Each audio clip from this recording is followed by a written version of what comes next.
Hey y'all, can you hear me? Look, some of my most favorite people already. Panther and Frank.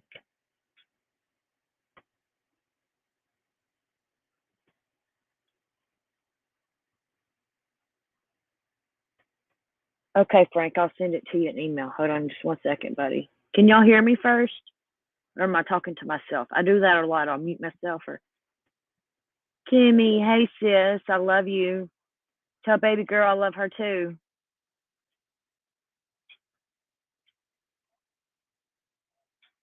You know what? We might not have that many people that come to our lives, but the ones that come, y'all are really faithful and I appreciate y'all. I really do. And I am so tickled with our like four, five, six little people here because we're all into the topic, you know what I mean? And we're talking and the chat's going and I like it like that. I've noticed sometimes small's better. You know what I mean? It's and the chats ain't stressful, so you ain't really got to worry about modding, you know. And well, most of my friends are mods, and I don't care. I love y'all.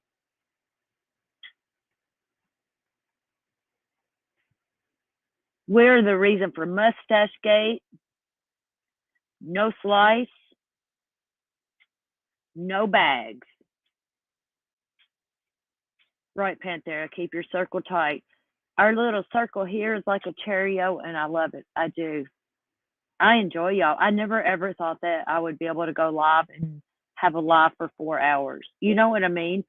It time flies by. It really does. Like over here on the creator side, it's totally different. It's stressful, like it's stressful for y'all if the chat's going fast, like it shares or something. You know what I mean? It's because it's a lot going on, and but I'm getting the hang of it. And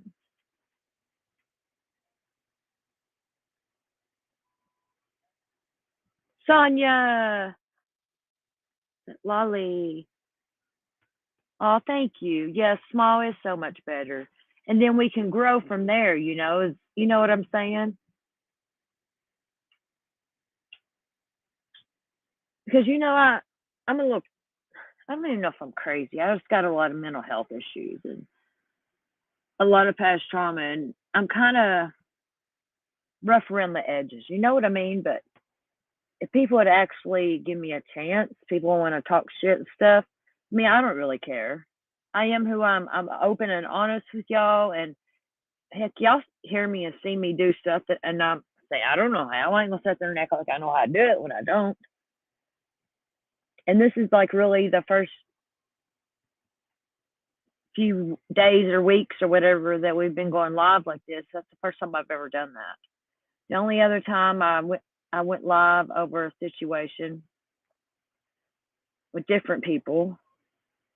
Let's see, I done my very first live and panel that I was ever on because I have really bad anxiety.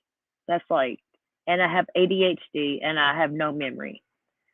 And the first panel I ever went on where I talked or people heard my voice was on shares, and that was because of where us three, me, Cher, and Jay is for Justice, are like pretty good friends. You know what I mean? We talk outside of YouTube and shit. Well, Molly Golightly dropped a letter, a news article or whatever about Jay. Nobody's fucking business. It shouldn't even been in the newspaper or whatever. But at the end of the article, it was talking about Sue and Jay or something, you know, the first part, the news part, let that out. Well, at the end of it, they decided to add a domestic violence situation into the mix that Jay had went through. That pissed me off. You know, just because you're a news source, you are not going to re-victimize my friend like that. Well, I mean, I raised hell. I was pissed because Jay's my friend, you know, and or anybody don't re-victimize them like that. And so I went up on Cher's panel and I went the fuck off. I don't care. That's who I am. You know, if you fuck with people I love or care about, I'm nice. Yes, I'm the nice, probably one of the nicest people you ever meet if you really know me. You know, I got a good heart and not bragging, but people want to always just see whenever I fucking clock the fuck out on them, you know, like, and I'm not scared to call you out. Fuck you. Okay, let me reach out here. I got carried away. Sorry. Love y'all. You like me, you like me. You don't, you don't. And I am very good either way. But I really love covering this pop star stuff. You know what I mean? Like Aaron, of course. Like I've got a huge soft spot for him now, and it's like I don't know.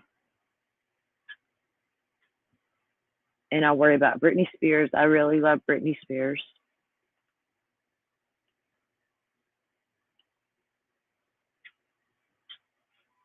Frank, hold on. I got babbling and I still have not dropped that link. Plus, look, I'm going to be honest with y'all. I took a couple hits of dabs before I got on here, to relax me and chill me out. Because usually I do my daytime broadcast. So I'm a little stoned. Sir Lancelot. I'm trying to go back and chat and see. Okay.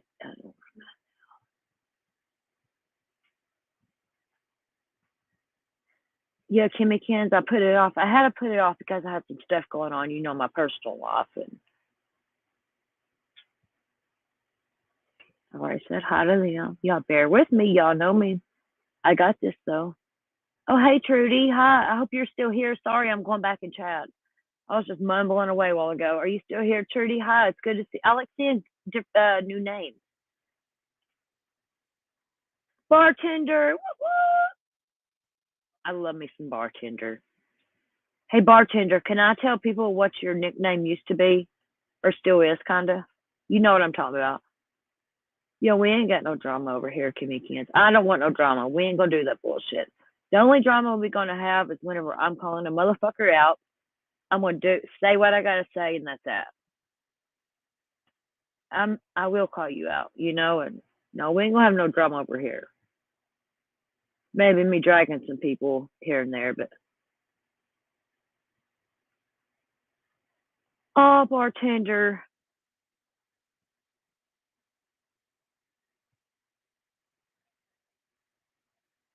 bartender, it's been a little over 2 years. And when did you come into the mix of all that? I remember the very first time I remember you was on Chrissy. And I was like, who the fuck is this bitch? Now I love her to death. Don't fuck with her. Or Squishy. I love Squishy. She, I know she has a busy life. And Panther, I'm not everyone's cup of tea either.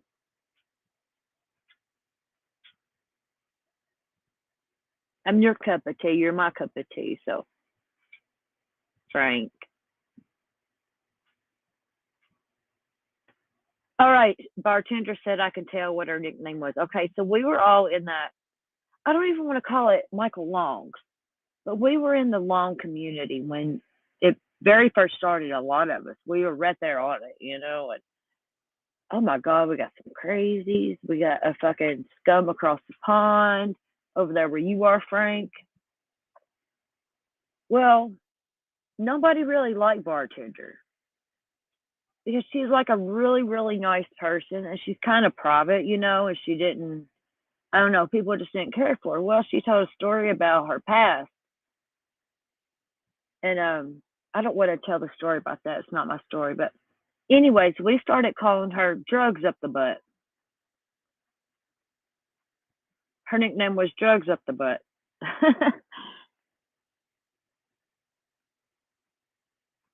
And some people still call her that or say it or something, and it's not like we're doing it now to be vicious and we just laugh at it. And yeah, I love that because, that's real friends. You can do that. Oh, you didn't come to December, Roxy? Or fuck. I thought you were in it sooner than that. Man, that time flew by with them motherfuckers. Sorry, I'm still behind in chat. Sonya. I got two Sonyas that I love. One J, two J's. Sonya with two J's is my fairy floss. I call her a fairy floss because she lives in Australia and cotton candy in Australia is called fairy floss. But I'll call her that.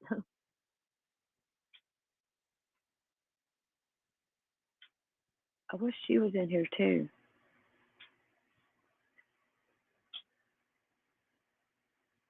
Get your fucking country pussy out of here.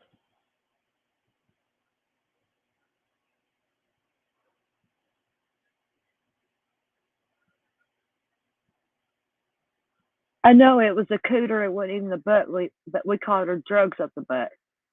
Easter sashing. She was so honest about, her past, and she handled it great. And now all of us OGs, like, because we're from with Queen too, where Queen come from, and um, who else has a channel on it's around? It's OG. Squishy, but a lot of people don't know Squishy. But I love her. I don't give a fuck. I'll go to war for her and look out for her, and Bartender and Wicked Weenie. I love Weenie. At first I didn't, man. I couldn't stand her. It's like, what the fuck? But once you kind of watch her and you get to know her, and she's hilarious, and I love me some Weenie. Cooter Cartel. Yeah, she even got her own song. Y'all think there's a little bit of drama and shit going on now? Y'all ain't seen shit unless you was in that long hoax case. Man, it was wild. I'm surprised somebody didn't get hurt. Seriously, it was crazy. Wasn't it, Bartender?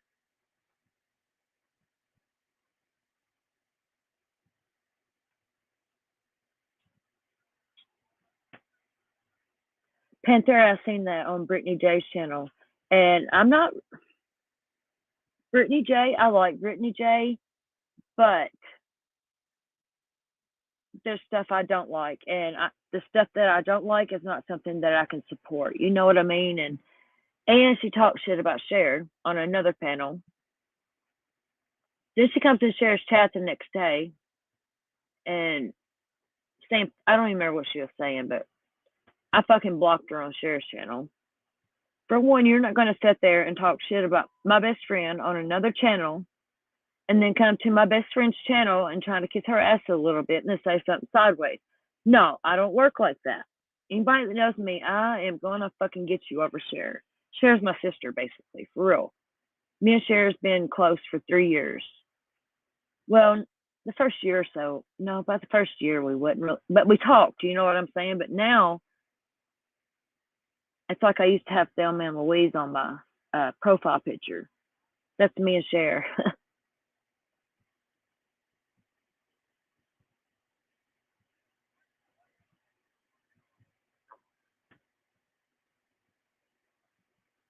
This story makes sense now, Frank. Hold on, fuck, I was gonna fucking send that to you. Email it. Come on, hold on. Here, I'll just drop it here because nobody's gonna fucking come up anyway, and I'm gonna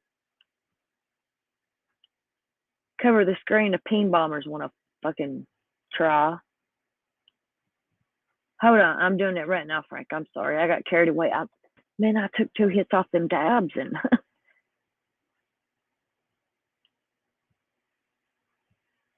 I'm a stoner from way back. I was like 15 years old, 14.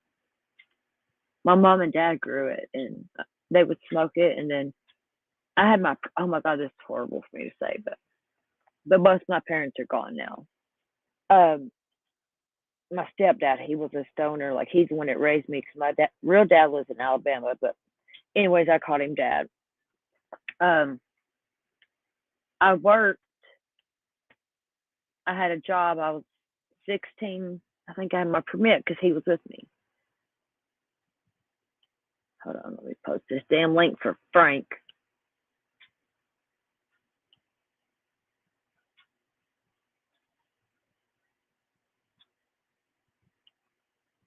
But anyways, I was getting my check. I was getting paid from where I was working. And he let me drive us to town to get my check. Well, riding down the road, it was a little S10 truck, and he fired a joint up and he passed it to me. I freaking smoked. You don't give a fuck what if somebody wants to use that against me, go for it. Because I don't care. I'll fucking. You don't know me, fool. Sit down. Shit, it's not letting me post, Frank. I'm really trying here. I don't know why it's not doing it. What the fuck? Let me try to email it to you. Hold on, fuck. Doing it right now, Frank. I promise.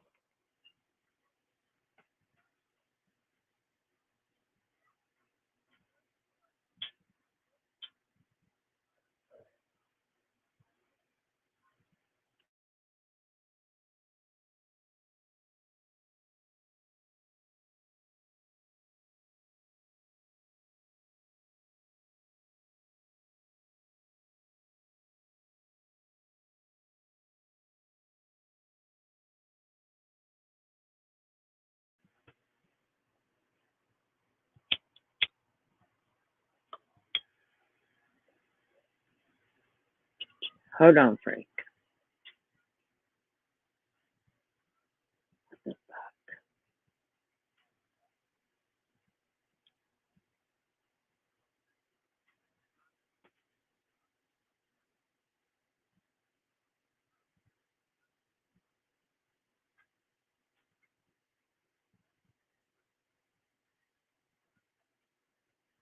Okay, Frank sent.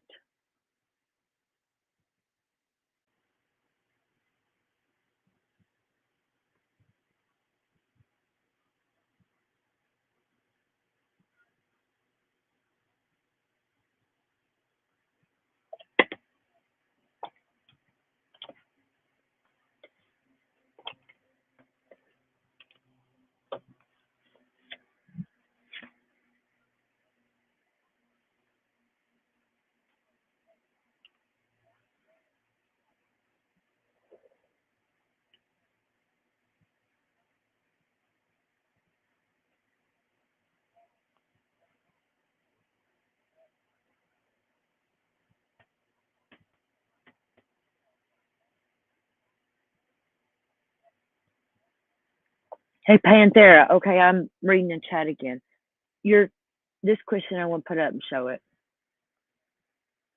Look, I don't. Do you remember Panthera? Whenever I lost my main channel the first time, this is the second time I've lost it. Do you remember that? Was you around for that, or? Because I know you're kind of newish to our little like me and Cher and stuff, but I'm sure you've been around because you're very knowledgeable. Ella, is Frank being mean to you?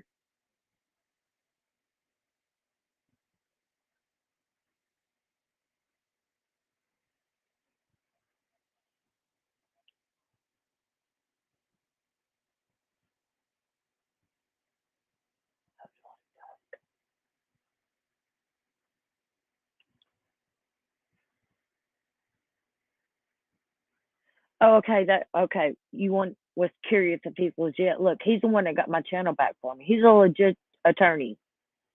And look, I pay him $39.99. This is the second time I had to do it. I just paid him last night, and he takes care of all of it, the strikes and stuff. He uses his address, his name, because he's an attorney. But mine was $40 because I had him file it because where I couldn't get access to my channel where it's down, I just paid him $39.99 and let him do it. But if you get the $1.29, that's true. That's true. You can use his name, his address, all that, and that protects you from these people because whenever you get strikes like that, you got to give your real information, your real name, your government name, where you live, your phone number, and what if the person on the other end is a bad person? They could dox the fuck out of you or send somebody to your house, or it's scary. And I wasn't going to do that. And Squid, the one that's my buddy, he told me about Rob this dollar, and it's $1.29, not $1.99, $1.29. Um, yeah, Squid told me about it, and it worked. Hills on the ground. Rob Reed got her channel back.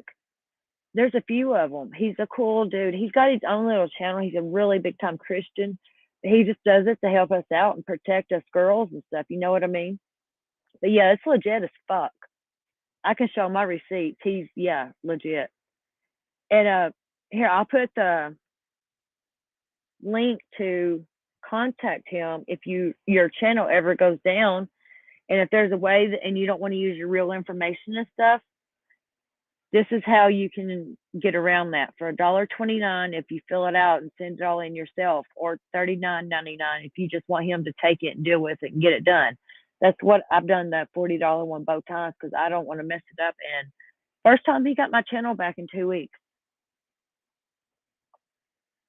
I adore robbery. Yes, I recommend him to any creator, any person. That's actually wild you said that, Panthera Love. Oh, yeah, I agree. I've been talking to him yesterday and today, because it's kind of a little process. You get a few emails and stuff about it, and then you get the email that tells you, hey, you got it. What's going to happen? Mallory's going to have to take me to court. She's going to get 10 days to take me to court to go against me, all that. Just like Check It TV, he had 10 days. He didn't do it. Who's going to pay $10,000 to take me to court or whatever? You know what I mean? Come on. You know Mallory ain't going to pay nothing. She's begging for a fucking new truck, and she ain't going to have no money. Somebody fucking, she'll lose. And they never prove the 10-day court period, so I win.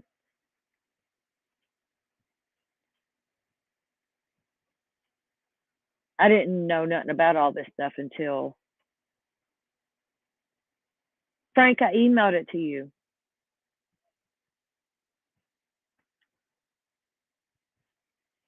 Bartender, yes, I lost my first channel, my main channel. Like, this is my backup channel. I started this channel whenever I lost my first channel the first time. And which that was from the Kylie Rodney case, because I got really into that because I'm very passionate about that. I don't talk about it much now, just in memory of Kylie and stuff. You know what I mean? And let her rest in peace. But Check It TV. I don't know if you know Check It TV. He's there local and Truckee and stuff. Well, he struck me 3 times in a row and got my channel down for 2 weeks.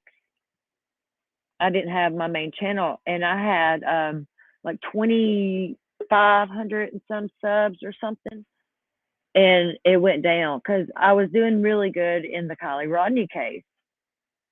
People was listening and stuff, and I'm a digger, I'm a little psycho. I dig and I dig and I dig and I dig, and I find, useful information. And well, Check It TV struck me 3 times in a row. Bam, bam, bam. Channel gone. And Rob got it back. Well, yeah, I've lost it again, bartender. This is my backup channel. That fucking Mallory Williams, House of Williams, is the one that got me. Hold on just 1 second, y'all. I gotta let my list.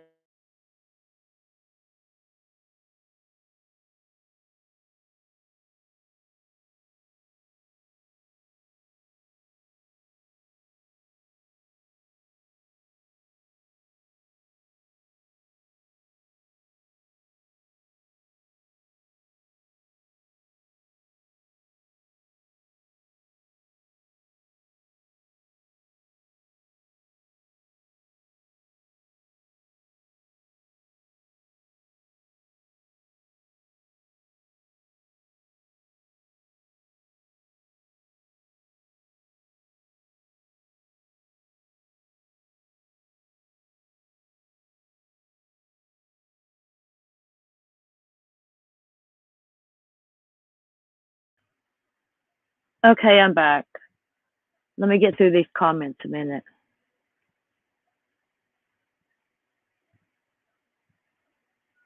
I love you, wifey.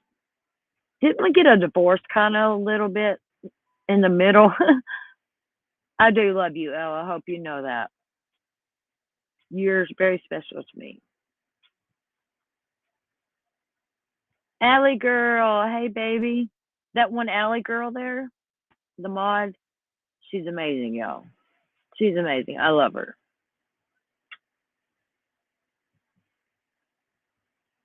Yeah, I couldn't get the link to post, Frank. Hold, oh shit, Frank's in the back. Hold on, let me let him in. Let me take this overlay over first. What the fuck am I doing? Yeah, I left Discord too, Ola. That one alley girl, keep doing what you're doing, baby. Be who you are.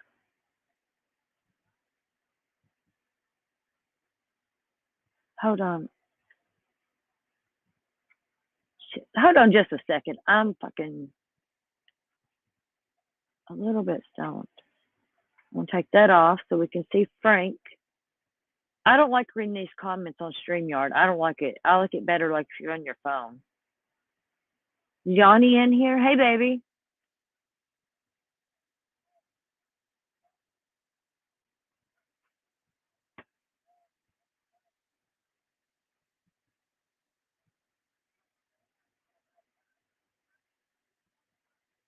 Lucia. I think it's Lucia. Is it Lucia?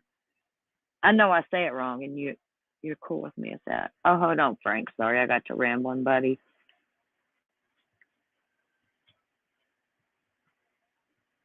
You're muted, Frank.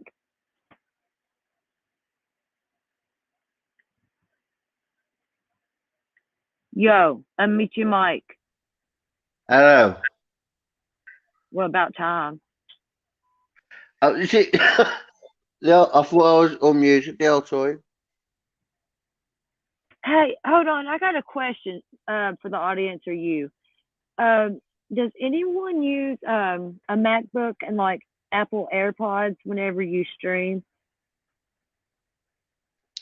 I don't. I don't.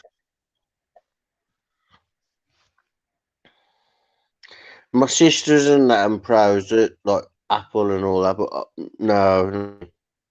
You know, because I'm new to this. Because look, like whenever I'm on here by myself, like I can put one AirPod in and hear and talk through it. But like as soon as a panel guest comes up, it switches over to my MacBook speaker. It's weird, and I want it all to be in my AirPod. You know what I mean? But it's not. It's got me in the AirPod and you on the speaker of my MacBook. Does that make I sense? think yeah, I think what you're best doing is You're cutting out, going Frank. on. Oh, You're sorry. cutting out. Can you hear me now? Yes. Yeah, I think what you're best doing is scrapping what you've got and going Android. No. Excuse me. I'll tell you why I say that. Android is the way forward. You see, Apple won't work in space. Android, we get kidnapped all the time. You're gonna want your Wi-Fi where you go. No, I'm Apple all the way. I love Apple. I got Apple everything. And I Yeah, want to see, figure out how to make it work. You know what I mean? I'm going to figure it out. I'm new to this. yeah, I'm with And you 100%. I know because you've seen when I've been on my lives, I'm there. What do I do? What do I do? Do you know what I mean? I don't know what I'm doing. I just do it for them, mate, and make them laugh. have you have you But been going on others' lives lately? others' lives. Or you just kind of been chilling away and What's your mate's name? Share. I was in Shares. Share. Share. It's been like my beginning. Share brought me to true crime. Sort of thing. Like just. So I can't hear you. Hello. Hello. Can I mute myself?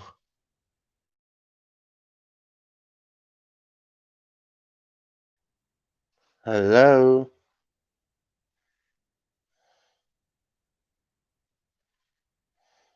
Hmm. Can you hear me now? Oh, oh, okay. You're back now. Yeah, you're back now. Yeah, Okay, see, I took my AirPod out and it muted me. But I yeah. want See, to I've find got out, AirPods in the room. huh? Won't use them. Yeah, I've got AirPods. I won't use them. I love them. I love them. Oh yeah, I love it. The sound quality is better, but mine aren't even legit AirPods. But no, I won't mess about with it. It's the Bluetooth, eh? I like Bluetooth. I don't like Android now because I've been Apple so long. I don't want it. Not to be snotty or nothing, but you know what I mean. No, no, okay. Yeah, yeah, yeah, yeah. And like the stuff I do, God, I worked hard for and paid for. And like I ordered me a microphone today, Frank. Just a microphone. I'm gonna try it out. And I bought me a little desk. Like Listen. I got about three quality microphones here. It pisses me off because I bought a laptop and I bought microphones to do my channel. I got three quality microphones here. They mean nothing to me because then my laptop has a microphone built in. Do you know what I mean? yeah, because like right now we're talking on my built-in microphone on my MacBook. Because Yeah, whenever like come yeah, up, it cancels my AirPods. It makes my AirPods quit working. And we're on yeah. the Mac. That's what I mean. Look, when I was on my giggly goo doing what I was doing, it was the one of the laptop, is it? But I brought a quality microphone, and I brought two, like to give one away, and think I got fucking three of them now. Three of them now. I can't give them away. I It'd can't be give too them. much to ship them to the United States, you know. I can't give them. Send them to me. Huh? Send them to me.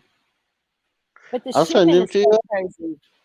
Yeah, I would take them anything like that because I'm trying to get my Yeah. stuff going, and I put in that today with Rob Reed to get my channel back.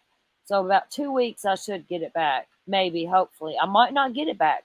If I don't, I really don't care because I got this channel. You know what I mean? And Yeah. Oh, we'll push this channel anyway. We'll push this channel anyway. yep, team share around here. Y'all right? Team shares here now. Shares here. You go sit there and drink cigarettes, ain't you? Fucking drinking cigarettes, man. Yeah. I like share. I don't know. I don't know share. Even though she brought me, I know it's her that brought me to true crime, just because things she says. Do you know what I mean? I listen to true crime, and now I'm in true crime. Look, I'm looking at share and I'm watching. I'm like, I can't hate her because she's the one who brought me. I know Okay, it every time. in your honest opinion, and I won't take offense. Do you like Cher or not? Like, what do you not like about Cher? No, I don't. I don't listen. I don't not like share. I like share. Uh, I think the thing that's going on at the moment where people don't like share, this is where cause look, I'm looking at it from like I watched her yesterday, and I couple watched her as in like went back and watched again because we went there from your live yesterday, and Yeah, I don't we know how to left. explain it to you. Listen, I don't know how to explain it to you. You know, when I'm watching people. You say like, "Oh, come watch this person." I go and watch him, and I come back and I'm like, "Oh, that's so and so." So it's not. I don't dislike Cher. I actually like Cher. I actually like the way she presents everything as well. And she really And is real. You know what I mean? She's yeah, yeah. You see what I'm saying to you? straight up, and And if you don't like it, it's she like don't care. yesterday. That's what people. Yeah, yeah. It's like yesterday. She was full of cold or whatever it was. She was full of. She Yeah, was full she's of still something. got Weird. now. Say again. Cher's been sick. She's still sick. She told me today because I was talking to her. Oh, yeah, that's what I'm saying. Yesterday she was full of what? Do you know what I mean? And it, ah, I want to interview her. I want to pick her brain apart. You know. You want to interview Cher? She would do that totally. Oh no, but I want to pick her brain apart. I want to. Do you know, look, how everyone hates on her. She Well, would that's definitely why do that with you, Frank. ah, sorry. She would definitely do that. I could totally hook you up with that. She loves doing I little think we different can do it. interviews and stuff, and different views and picking brains and what makes people think this way. Exactly, exactly. So it's like Like, like serial I know. killers. I'm into Listen, serial I've killers. known. Go on, go Oh, on. sorry, we talk over each other. Look, oh, Frank, we get excited. No, but Serial like killer. I love serial killers. Not that I love that they kill people, but their brain. Because serial killers, there's so much that's what made you do this? How was your childhood? Why did you just think you Exactly. wanted to go out and kill somebody today? What made you do this? How come you done this? Or you know what I'm saying? I want to know. I want to be in their Yeah, head. and this is why I'm glad you added me to your group because I've killed 17 people. You've killed 17 people, I'm joking. You know I'm joking. But Frank. I oi, never know with you. You roll your oh eyes. come on. Come on. 17, 17. I'm at least a 15. No, come on now. I think I don't know. Hold on. You, That one you, girl. Are y'all trying? That one girl, Allie. Are you trying to get Ella's number? Because if you are, email me and I'll get it to you. am I trying to get Ella's number? Frank, you be good. Ella is my wifey. You're not getting her. She has my permission to beat you up. Hey, Allie, just email me now. I'll send it to you now since Ella agrees with it. Because I'll never give out a number without permission. Never. I don't do that. No, I didn't expect that. It's something broke up, and then all I got was, "You're not going to give out Ella's number." Look, I've known Ella for a long time. Tokyo, hey, Nisi. I Tokyo, think there was a connection break up then. who? What?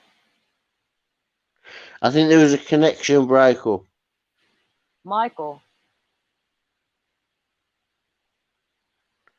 Hey, Yanni. No,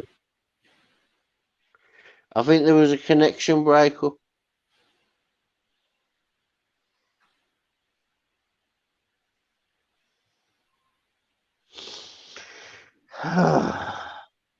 Ella, that better not be your real number. If it is, take it off there.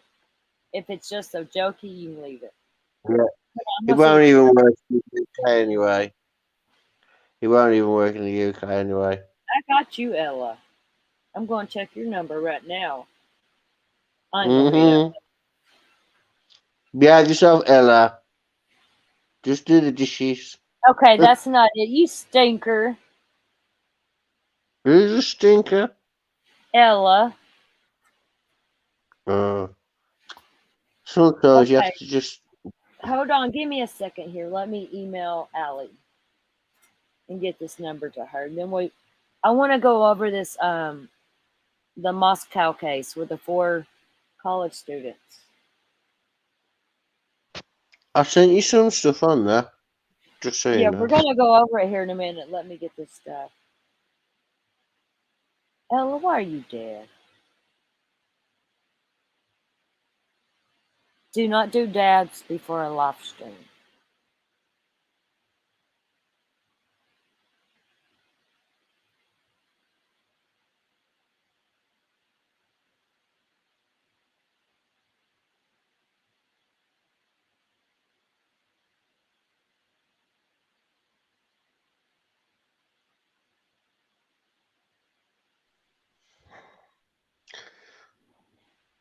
I think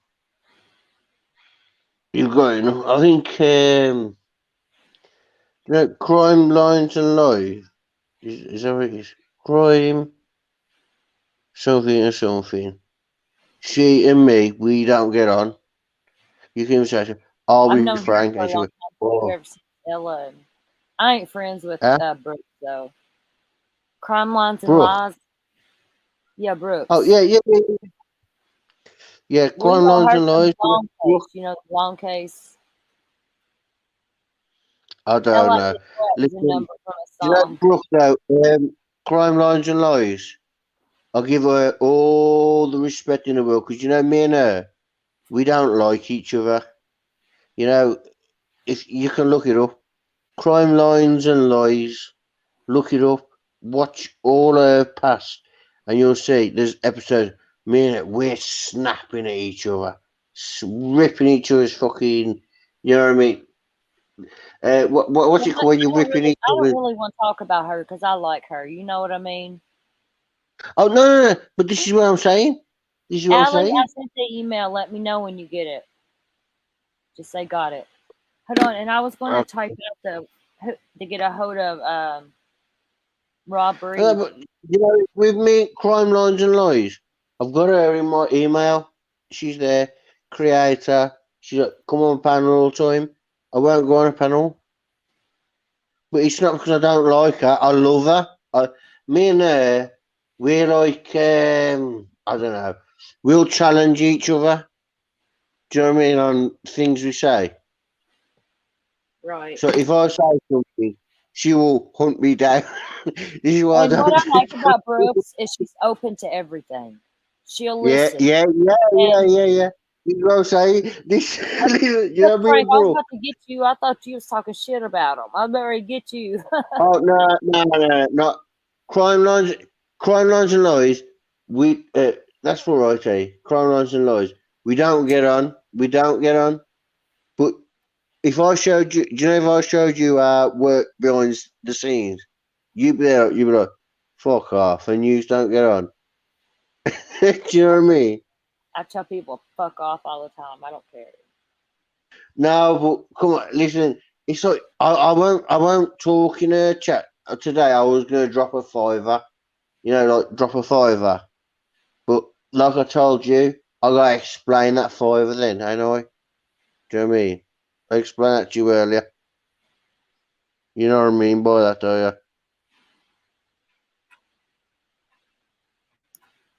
Oh yeah, that If I dropped a super chat, do you know what I mean? If I dropped a super I know. chat, Yeah, don't say nothing, Frank. Just keep it off here. But yeah, I know what you mean. And no, but I said fiver, didn't I? So I thought you wouldn't understand that. man, look, my channel that got down, I was like 300 watch hours until I was monetized. No, we're gonna Oh, push. We're gonna push you anyway. I mean, look at well, I me. told Look you, how I got the pills in. I let Rob do it. He done it last time. He got me my channel back in 2 weeks, like exactly 2 weeks. He got my channel back for $40 because I let him fill it what have all out. you been doing for? What has you been doing for? Do what? Sorry if I have to say do what because it's hard to understand sometimes.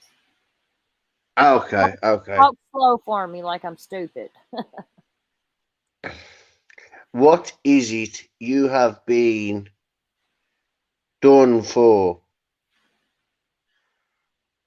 What I was doing to be done for? I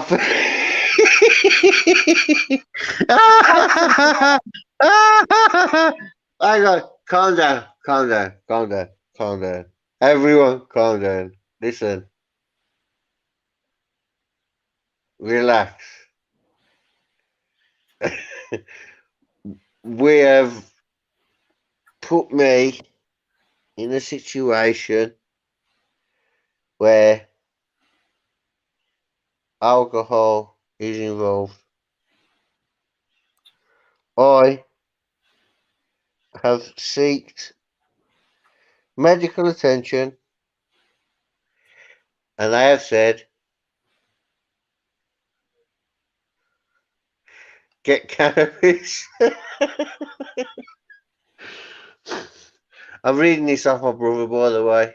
My brother's trouble. Hey, look, He's I'm going to go more. over here and play a video of the 4 that got murdered in Idaho real quick. I want to start on this. Yeah, start on that. Sorry, I apologise. Oh, no problem. I was rambling too. I was enjoying it. I just don't want to get off topic. You know what I mean? You know how you get to No, talking, but I do want to do this because I don't really know a lot about this case, you all, but it's like I've seen pictures and stuff here and there and articles, and for some reason I listened to them and stuff and I got into it. And that's what I do when I get into cases like Kylie. And if my heart pulls me that way and I keep, looking into it and stuff, then those are the ones I want to cover on my channel. But I want to do like true crime and I want to do pop stars, like Aaron stuff. So I'm going to do like true crime and pop music or pop culture. Because she's going to be cutting I do love boobs. covering Aaron.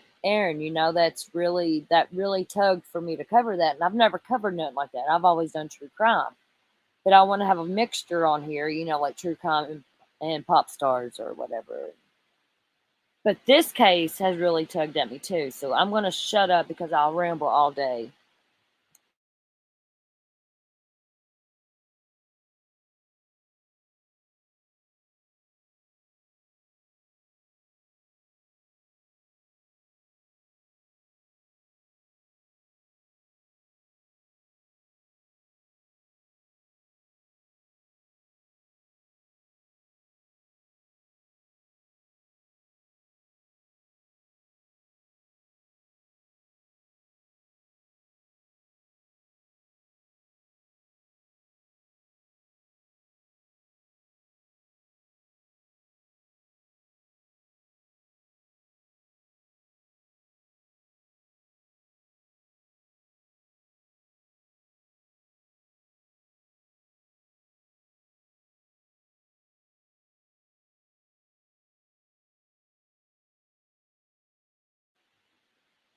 Okay, now this first thing I'm going to show is the press conference. I'm going to speed it up a little bit and go through that. I kind of want to start at the beginning and where the facts are. I don't want to read through a bunch of bullshit and, So this is what this is going to be.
Here.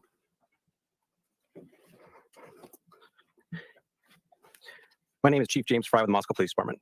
I'm going to be reading from my notes today because I want the information you received to be extremely accurate. We know you have questions, and so do we. That is why we're here. I'd like to thank everyone for attending this press conference. Joining me today is the Latah County Prosecutor Bill Thompson, University of Idaho President Scott Green, Provost and Vice President Tori Lawrence, University of Idaho Dean of Students Blaine Eccles, Latah County Sheriff Richie Skiles, Chief Deputy of Latah County Tim Best, Idaho State Police Colonel Kedrick Wills. The Moscow Police Department would like to extend our condolences to all family members, friends, the University of Idaho, and the Moscow community. This was a horrible crime that took the lives of Ethan Chapin, Xana Kernodle, Madison Mogan, and Kaylee Goncalves. This horrible crime has affected all of us, the families, the University of Idaho, our community, our country, and our officers. Agencies that are involved in this task force include Latah County Sheriff's Office, the Idaho State Police, and the Federal Bureau of Investigations. As we continue our investigation, we have learned that Ethan and Xana were at a party on campus, and Madison and Kaylee were at a downtown bar. They arrived home sometime after 1:45. If anyone in our community or across our nation has any information about these times or the victims' whereabouts, please call our tip line at 208-883-7180. The facts of the case that we know right now. We know that these homicides occurred in the early morning hours of Sunday, November 13th. Around noon, Moscow officers received a call of an unconscious person. Officers discovered the bodies of Ethan Chapin, Xana Kernodle, Madison Mogan, and Kaylee Goncalves inside the residence on King Road. The four were stabbed with a knife, but no weapon has been located at this time. There was no sign of forced entry into the residence. Investigators are continuing to collect evidence at the scene. Investigators are working to develop a timeline to relevant events. Autopsies are taking place today on all the victims so we can continue to gather evidence and solve the crime. Investigators are working to follow up on all leads and to identify a person of interest. Based on details at the scene, we believe this was an isolated, targeted attack on our victims. We do not have a suspect at this time, and that individual is still out there. We cannot say that there's no threat to the community, and as we have stated, please stay vigilant, report any suspicious activity, and be aware of your surroundings at all times. What we do know, or what we don't know, excuse me, the identity and location of the suspect, the location of the knife or any clothing that was worn by the suspect. Currently, we have 25 plus investigators working this case, as well as assistance from the Federal Bureau of Investigation and the Idaho State Police. We're reviewing video that has been collected, but we are asking citizens to contact us with any information you may have that will help in this investigation. Once again, we're asking anyone with it to call the tip line at 208-883-7180. At this time, I would like to introduce the University of Idaho President, Scott Green. Thank you, Chief Fry. I'm Scott Green, President of the University of Idaho, and with me is Tori Lawrence. He's our provost, and Blaine Eccles, our Dean of Students, will be available for questions after all of the statements are made. The crime, to us, this crime and the loss of these young lives is just simply beyond comprehension. While our small community is certainly not immune to such things, it's not a situation our close-knit campus is used to dealing with. First, my deepest condolences to the families.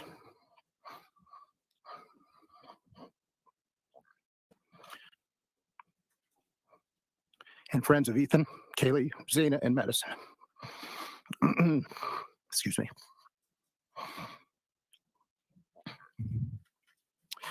Their loss has been devastating, and they were bright lights in our community and are deeply missed and remain in our thoughts and our prayers. We've been working with Moscow Police since we were notified on Sunday of the crime. We've helped when asked and continually pushed for information whenever possible, knowing that we cannot interfere with the important work and good investigations that are occurring. We just want justice for these victims. Our focus at the university is to support our students and our employees. We are encouraging students and employees to take care of themselves as we head into Thanksgiving break. I want to take a moment to commend our faculty and staff who have been on the front lines helping our students, whether that is providing counseling to those in need of support, accommodating those who want to travel home, or engaging those who find comfort in staying busy interacting with their peers and our instructors in class. Our employees stepped up when our students needed them. While we have relied heavily on the expertise of Moscow Police, we feel confident that remaining open with flexibility to leave allows our students to decide what is best for them. The weeks ahead will continue to challenge us as this loss and the circumstances around this crime become known. We will support each other as we grieve, and we'll move through this together as a Vandal family. Thank you. I'd like to have Colonel Kedrick Wills come to the podium, please. Good afternoon. My name is Kedrick Wills. I serve as the director of the Idaho State Police. And as we have this discussion today, I'd like to express my appreciation for your attendance here, because it's important, vitally important, that we get the information that we have out to the public. Crime knows no boundaries, and these murders have shaken us to our very core. You heard the university president as well as the chief of police talk about this small community, and it's a very close, tight-knit community. And our hearts break for the families that lost their loved ones, the University of Idaho, the Moscow community, and even within our entire state. Be assured, the Idaho State Police is firmly in support of the work that the Moscow Police Department is doing, and we are providing every resource that we can to make sure that this comes to a conclusion, and that the person or people that this is responsible are brought to justice.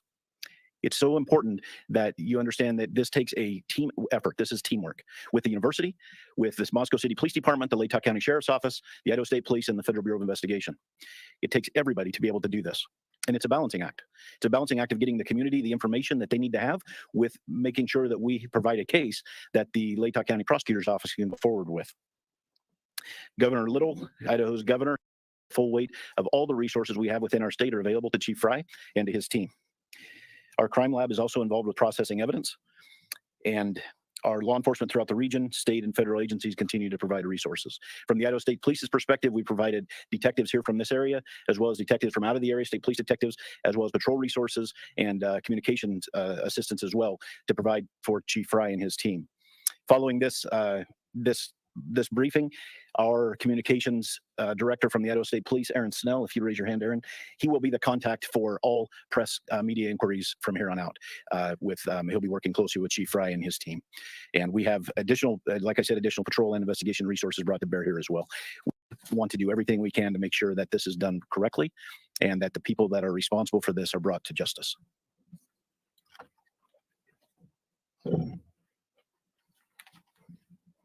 So at this time, I'm going to open it up to some questions that I'm sure you have, and we'll do the best we can to answer those for you. Hello, Chief Ray. Hello. Thank you for having us. I'm Amanda Rowley with Crumb 2 News. You mentioned that there's an indication that it's an isolated, targeted incident, and there is an individual somewhere. Can you give us a reason as to why there's that belief there is a suspect?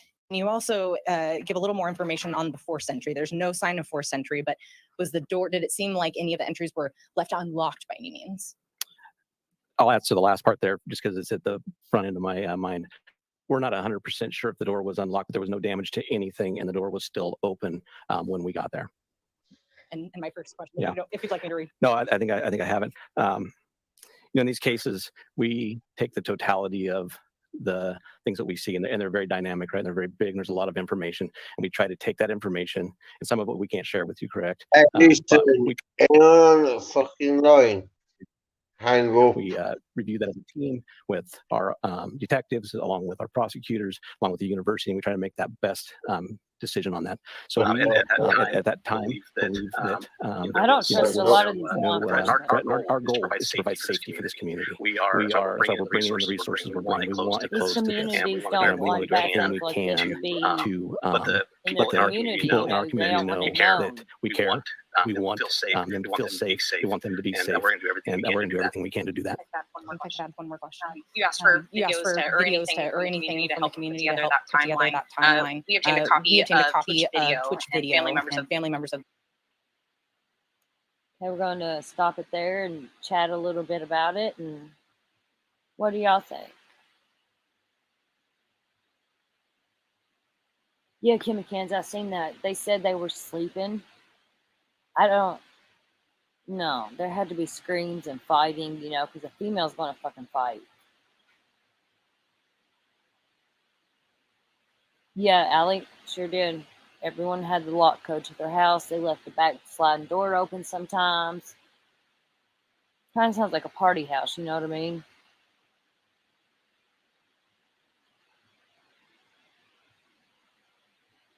Hold on, Ella, what are you talking about, baby?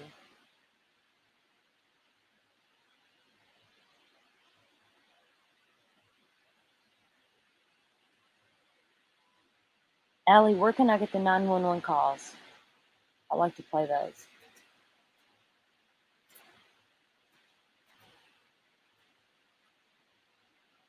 I seen double edge or a serrated edge weapon or something.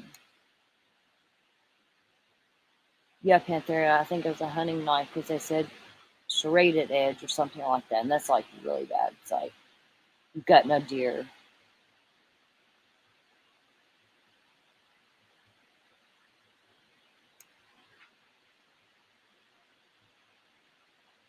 Yeah, I heard they were on the third floor too, asleep. It was a 3-story house, and the two that didn't get involved and was supposedly sleeping were on the third floor asleep. You know, when I sleep because I take Seroquel at night. I have to, and I would still hear if my friends were yelling. You know what I mean? It's so quiet, and yeah, I don't. No, I'm not buying that. The 911 calls aren't released. Sorry about my dryer. I hate it. The room I usually stream in is right beside the fucking laundry room. Where are you going, Frank? What'd I miss?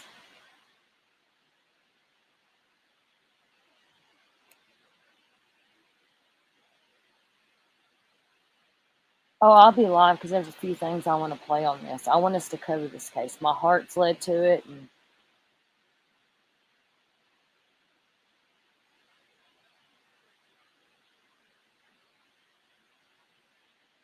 hey, Fairy Floss. I've thought of this for years ago. I've seen other people do it on TikTok and stuff. Would you be interested in trading like boxes? Like, I'll send you like American chips, American candy, and all that, and you send me the same kind of like snacks stuff that's popular in Australia that's different than we have here. Not like Reese's or nothing, but would you be interested in doing that?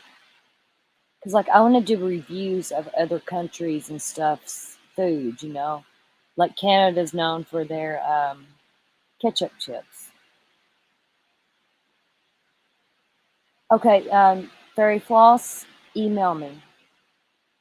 Yeah, I think that would be really cool. And I don't really trust people, you know, with my address and stuff, but I trust you. And I would love, and I will review it, you know what I mean? I ordered me a microphone today. I really want to get into this and have a good channel. And are you coming back up here, Frank? Where did he go? What the hell is he talking about?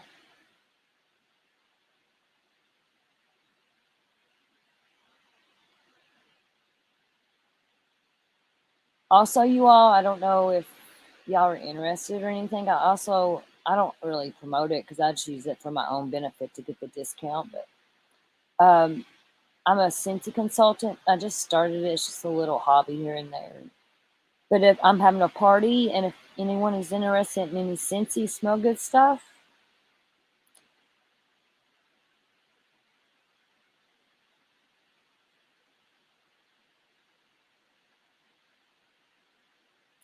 what did you do, Frank? I don't know what you're talking about.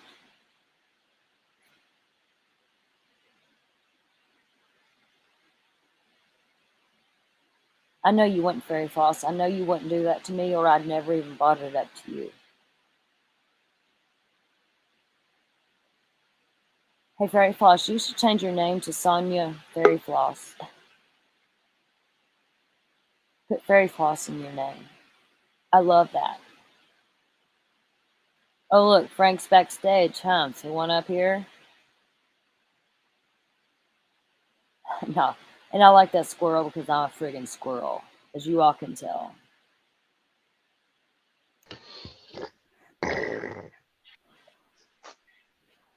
Hey, buddy. Let me just put my nipples away. Your nickels. My nipples. Like money nickels? You know where the money is. All I'm right. just All right. playing. No, you're fine. You're fine. I want to finish watching this because it's kind of long, okay?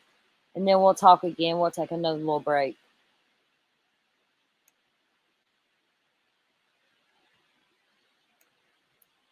Insalda's family were able to identify Maddie and Kaylee in those videos at a food truck ordering food.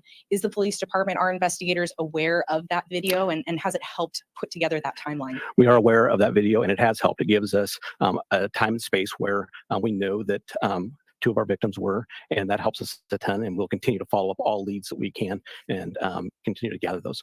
Any indication of a party at the home that night? This will be the last one, okay, I understand.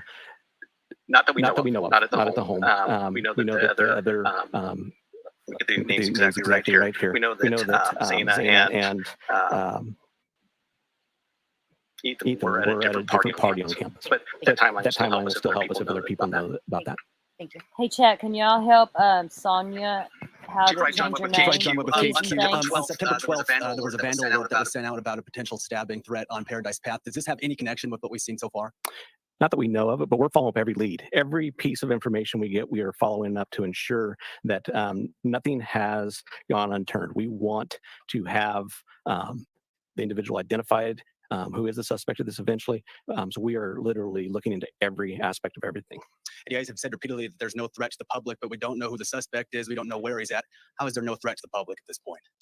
Well, that's kind of an unknown. Like I said, we took the information that we had at the time, but we do need to be aware. The individual is still out there, right? We need to be vigilant. We need to watch out for our neighbors. We're a community policing community. We've said that for years, and it's a community that watches out for each other. We need to continue to do that until we can close this off and make an arrest. Why has there been such limited information over the past couple of days? I mean, we're almost 4 days into this. Why has it been so limited? Yeah, it's a difficult. We have a lot of information coming in, and we have tried to push out some information through press releases. But the reality is, I probably should have been standing here a day or so ago, but I'm here now. We're going to continue to be here. We're going to continue to give you the information we can. We care about this community. I care about this community. I've worked here for 27 years. I want this community to be the safest community around. So the mayor's called it a crime of passion. Is there any indication that that's true? We're looking into every aspect of this. I'm not going to stipulate whether it's one thing or another. We're going to continue to investigate until we have the facts, because really it's the facts that will drive what the cause of this is. And as we gather evidence, we'll get that. So, one last question, if I could, Chief. Have we looked at any boyfriends or any ex-boyfriends, any spouses as a potential suspect? I will tell you, we're looking at everyone. Every tip we get, every lead we get. There's no one that we're not going to talk to. There's no one we're not going to interview. There's no one that we're not going to look into. And we're going to do our due diligence. We're going to make sure that nothing goes unturned. We do everything we can with the assistance of all the resources we have to get a final answer. Thanks, Chief. So there were, sorry, I'm Emma Epperly with the Spokesman Review. Hi. So there were other roommates who lived at that residence. Were the roommates home at the time of the attack? There was other people home at that time, but we're not just focusing just on them. We're focusing on everybody that may be coming and going from that residence. So since they were home, was it a hostage situation? No, it was not. And then they didn't call it into police, so were they injured? They were not injured. But like I said, we're still following up with everybody that could have been in that area. And how can you say it's a targeted attack if you don't have a suspect? Like I said, we take the totality of the situation. We try to make the best bit of information we can with everything that comes in, and then we make our decision off of that. So at this time, I'm not going to expand upon that. But like I've said, we do have it out somewhere, and we are looking for that individual to solve this. Hi, Rachel Sun, Northwest Public Broadcasting. I just want to clarify something you said earlier. Over the past couple of days, the information that we've been getting is there's not a threat to the public. And earlier I heard you say you can't be assured that there is no threat. I just want to clarify what your stance is on that at this time. So we still believe it's a targeted attack, but the reality is there's still a out there who committed 4 horrible crimes. So I think we got to go back to there is a threat out there still, possibly. We don't know. We don't believe it's going to be to anybody else, but we all have to be aware of our surroundings and make sure that we're watching out for each other. Okay, and then one other follow-up. I know you said when the call came in, it was for an unconscious person, and also that was a stabbing. It seems, just from an outside perspective looking in, like that would be not the first thing a person calling in would think. You're right. But the report that we got was that it was an unconscious individual. It wasn't until our officers arrived on scene, went in to do caregiving check on the individual who was unconscious that we found the scene that we found. Okay, thank you. Yeah. Hi, Heather Roberts with ABC News. Just to follow up on what she asked. So the other two roommates were there at the time of the attack? All the information that we have from our investigation is that yes, they were. Okay, that they were unhurt. That is correct. So is there any explanation as to why it took so long then for someone to call 911? You have surviving witnesses to an incident at 3 or 4 in the morning and the 911 call didn't come until noon? I don't think I ever said that they were witnesses. I said they were there. So, we don't know why that call came in at noon and not in the middle of the night. Would have we loved for that to have happened? Yes, but that's not how it took place. So that's why we're investigating everything still to try to pull all the pieces together. Were they one of the people, were they the 911 caller? At this point in time, I'm not going to divulge who our 911 caller is, just because I want to keep the integrity of the investigation at this point. Okay. Okay. And last question, are you able to tell whether the same weapon was used on all 4 victims? That's why we're having the autopsies done. The autopsy will confirm that and hopefully collect some evidence for us, even from those. That's why you do the autopsies, is to try to be thorough and try to gather more. So we'll leave that would probably be something that would come out later. Okay. Excuse me, Derek Shook, Fox News Digital. Was there anything missing in the home, or were the purses still there? Any robbery attempt, anything like that? Nothing that we have identified. And I'm going to take about 2 more questions. All right. Hi, I'm Tim with the Daily Evergreen. I was just wondering, were the 2 other individuals present at the home when police responded at noon? Yes. Chief, if you don't mind elaborating a bit more on those 2 people. Was it 2 people? What have those people shared about the circumstances of that night, what they saw or didn't see? Well, I'm not going to go into what they shared that night. Obviously, that's part of our investigation. That's part of the information that we're trying to build our complete story with. So as far as that goes, we're not going to go any further into what they know and what they don't know. How many were there? We believe 2. Chief, have you looked into the social media accounts of all the different victims? We understand that one may have had an account linked to her Instagram account. Have you looked into those accounts? Have you seen any sort of threats made to any of the individuals? So we are looking at all resources. We got, like I said, the Federal Bureau of Investigation helping us. We got our detectives, our forensic detectives looking into that. We're trying to pull this whole picture. We're looking at everything that we can look at, social media, etc. So to answer your question, yes, we are. Were the victims all found in one part of the house? I'm not going to divulge that either. That's part of our investigation. And at this time, I'm going to go ahead and close this off. But if you have any questions for the university, we'll open that up at this point in time. You dickhead! Who has not had a chance to ask a question? Yes, over This here. is probably Actually, I had a question for the chief, so I don't know. Okay, well, you want to pass it? Okay. What is the university doing to make their students feel safe? Yeah, great question. At this time, I think I'll turn this over to Blaine, who's been dealing directly with our students and dealing with those that truly still feel unsafe despite some of the assurances and things that we're doing. Blaine? Yeah, absolutely. Thank you for the question. The question of safety is on everyone's mind right now. We have increased campus safety patrols. Our executive director of campus safety and security, Jake Nichols, is out of the way actually here, and so I'm sure he'd be able to answer some of those questions. We have a campus safety escort where students can call 24 hours a day, 7 days a week to arrange for a security escort to be escorted across campus during the day or night. It doesn't matter at any point in time. We're also providing resources to students to help them navigate through this from an emotional standpoint. We've had drop-in counseling that has been utilized both in our counseling center as well as the student union building. And we're also supporting students, like President Green indicated, that if they want to leave and go home now, they absolutely can. We're going to support them in doing so. Many students have questions about their academics and whatnot, but this is a very dynamic, fluid situation, and we want to make sure we're supporting students and their families to get through this the way that they need to. Yeah, absolutely. Washington State University is about 8 miles that way. What would you suggest that Wazoo does to make their students feel safe?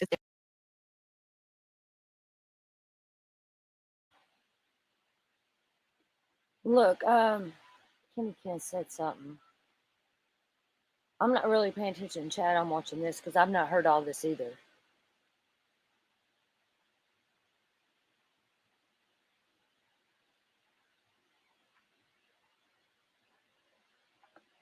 Tokyo, you better have me security at that guest house.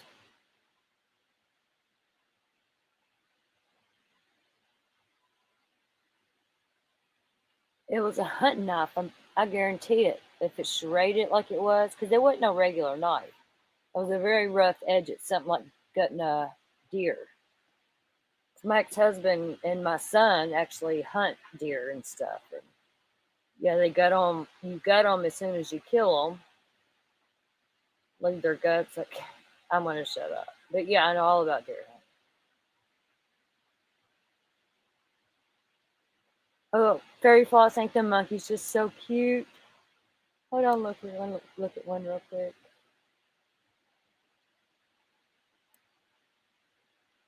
My favorite picture of all time. She's like, oh, did I do that?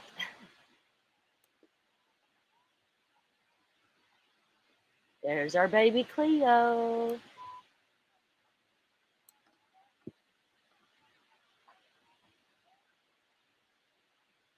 Yeah, they haven't released that yet, Kimmy Kids, but from the way it sounds, you know, because they did what, serrated or I don't know, double-edged. It wasn't no regular knife. It was whoever, I don't know.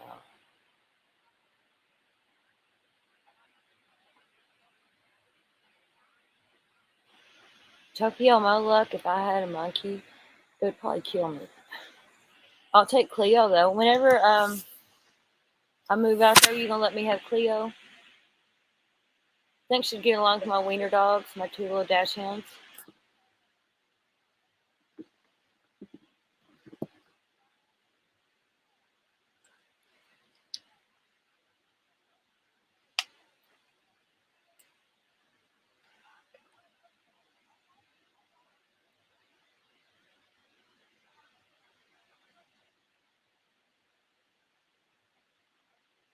Trying to get my AirPods going here. I don't know what's up with this. Can y'all hear me? Put a 69 in chat if you can hear me right now. 69 in chat. Ride this house just like a horse. They probably would. I could see that, Fairy Floss.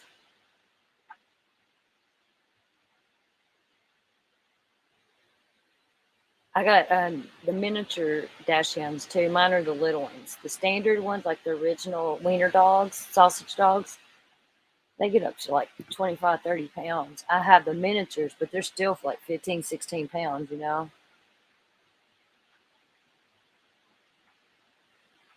You can, you would. So yeah, you can hear me because I got some fucking 96 bullshit. When 96 your ass out of here. No. 69, the year you was born.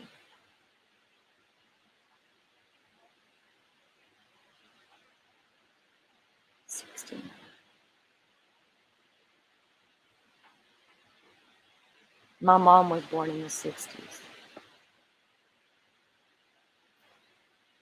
I lost my mom 21 years ago to addiction. I was 19 years old. She passed away.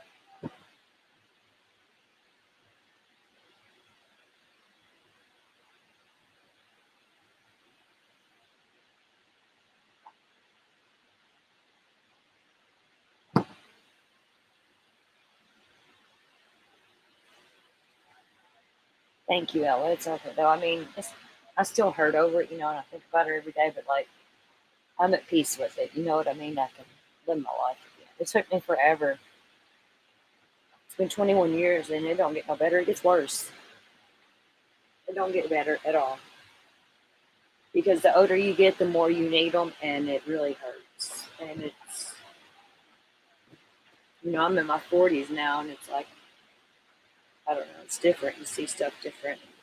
It's like now I'm grieving over my mom, you know, that I'm older. It's really weird. I don't know. Hard to explain. But it never goes away, and never let anyone tell you if you've lost a parent or anyone like that close that you need to move on. Fuck them. I've been 21 years and I still ain't moved on.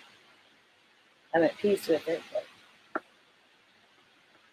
you'll forever grieve a parent, you know. People are fucking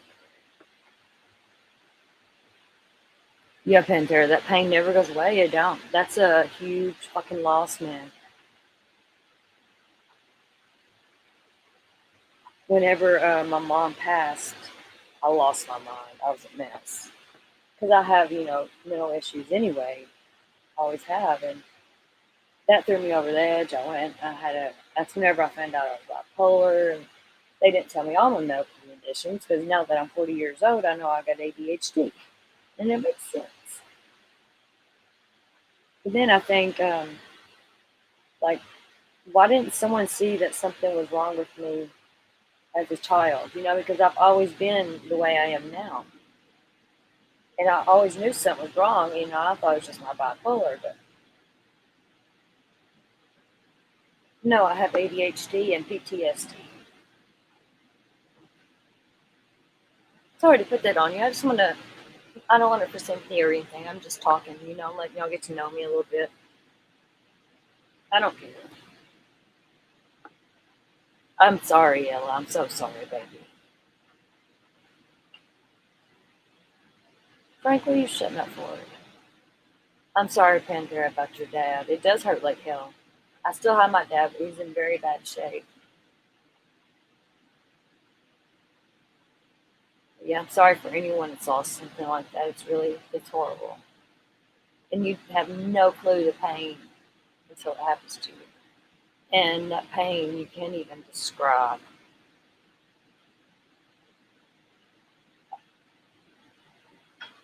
That's true, Allie, with ADHD and girls. And which, look, a lot of you know this the past few years or whatever. And I used to travel out on the road and work. And me and my old man.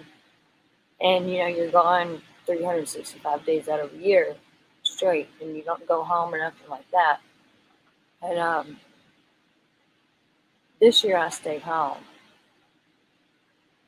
and got my mental health together. I went through a lot of mental health shit. Now I'm on medicine. I do pretty good. And, it's starting to work.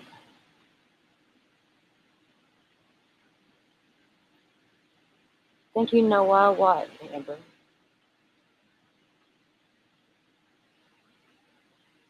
Oh, so Fairy Floss is just who I am. I don't want people to think, oh, she's wants some sympathy. And no, just it feels good to ramble about stuff that you haven't talked about in a while, to get it out. And it's just like whenever I cry over something, I'm like, I'm crying. It's just cleansing my soul. It's just getting all that bad out. These tears, every tear is for a bad thought I've been having. And crying's good for you sometimes.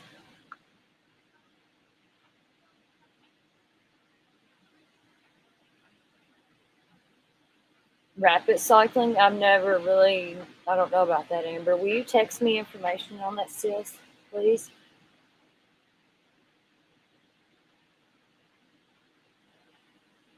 Because, I'll admit, I'm definitely mentally, I'm not like to where I can't work, but yeah, it's bad. My dad has full blown fucking bipolar. Like, I only have the depressive part of bipolar. And I have severe anxiety. My anxiety is the worst thing. And my squirrel brain from ADHD, oh my God, I lose my fucking mind sometimes.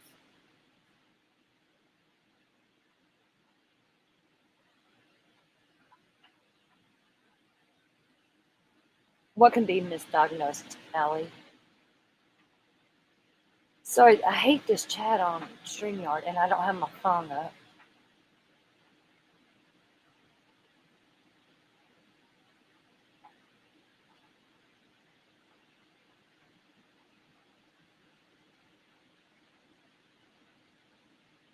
Yeah, very false.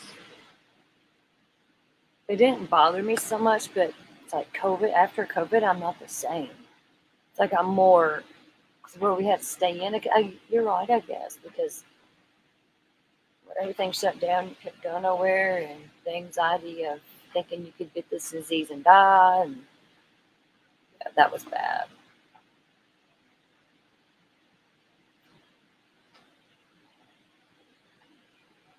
Yeah, crying is definitely I knew what y'all were talking about here, Ella and Allie.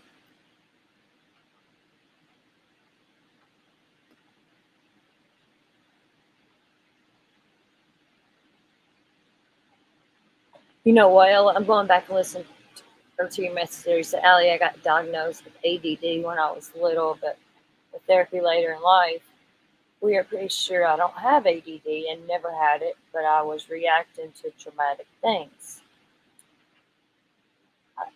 Ella, I've known you. I wouldn't have thought you have ADD. You know what I mean? Because I've seen you on panel and stuff. And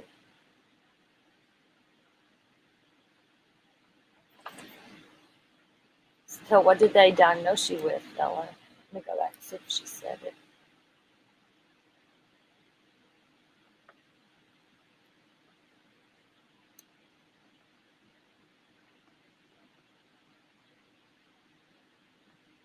So, yeah, Allie, my ADD was misdiagnosed. Well, it wasn't misdiagnosed because I do have bipolar.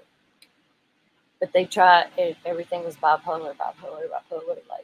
Like I take lithium now. Lithium is my shit, because you don't feel it when you take it, and then in like 2 weeks after starting lithium, you're like, oh my god, I'm chill. What the fuck, And it's hard on my kidneys though, on my body, but lithium is the shit.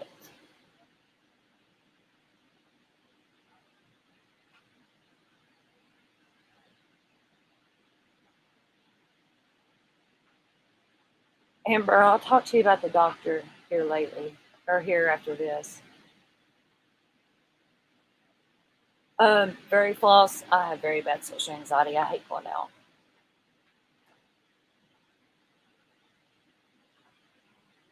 PTSD, anxiety, and depression. That makes sense, Ella.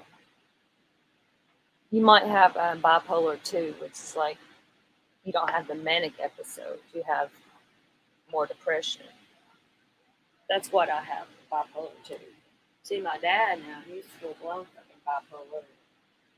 Like, he didn't get diagnosed until he was older, like in his 30s or so. And story time. But my dad had an episode, and he said a dog ran like 6 hours with a sawed-off shotgun up to his chin, and police surrounded him and everything for like 6 hours. And then they got him out, and he was fighting the cops and that. So he went to jail for like 6 months, and then when he got out of jail, he had to go to do 6 months in a mental hospital, and that's when they got it down control. They have bipolar and this and that. But my dad's really good and stable now. I'm so fucking proud of him.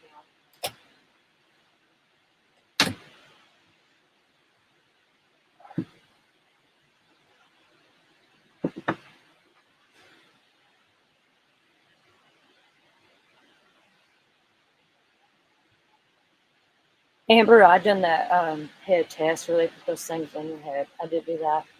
It's the first time I ever had that done. It's like, because whenever we came here, I looked for a doctor online. I searched for days.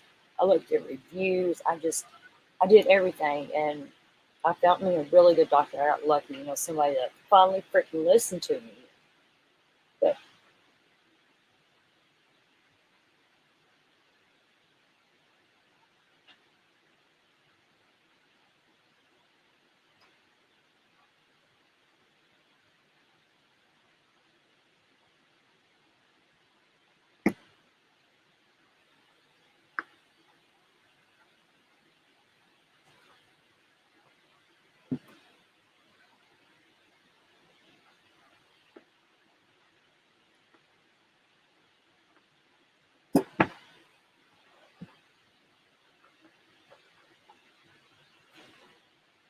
all right, I'm going to let this play again.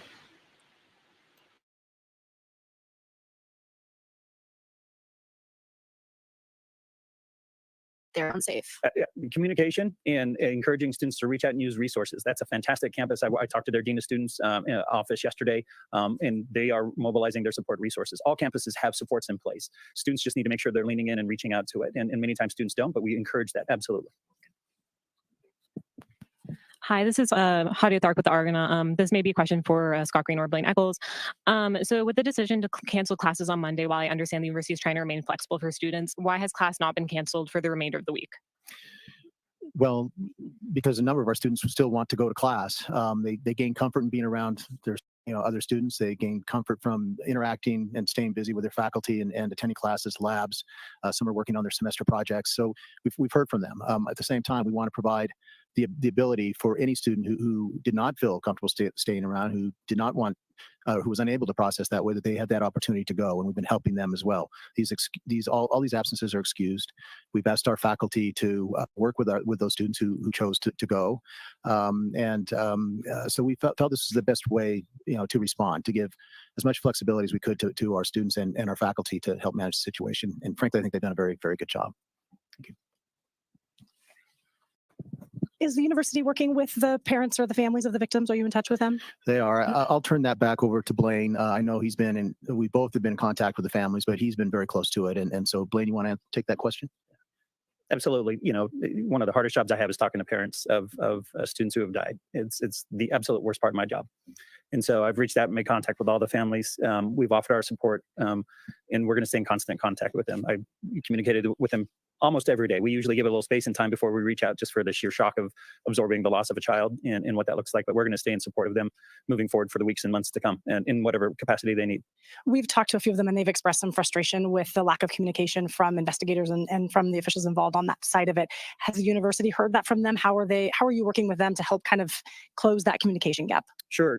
I do know that Captain Barrett from the Moscow Police Department is also in constant contact with them. He reaches out to them on a regular basis.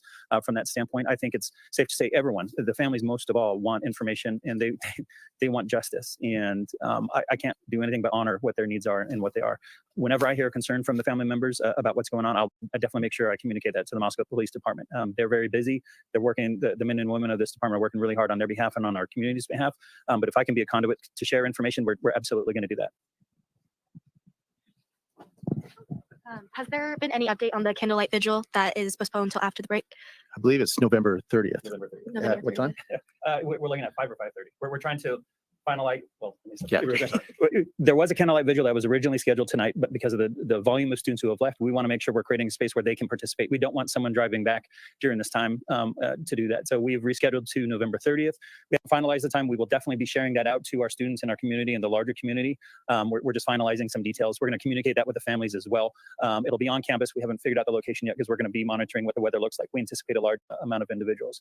That being said, we also have 2 communities that are just providing beautiful support. There's a candlelight vigil in Boise tonight in honor of our lost students. And there's also a candlelight vigil tonight in Coeur d'Alene. And I say nothing but thank you and for the love and support from those communities that are supporting us. And we've seen that support come across the country and around the world for the University of Idaho and these families. And so it's a beautiful thing. President Green, could you talk a little bit about the vandal alert that involved the knife and how the university handled it and what you found in that case?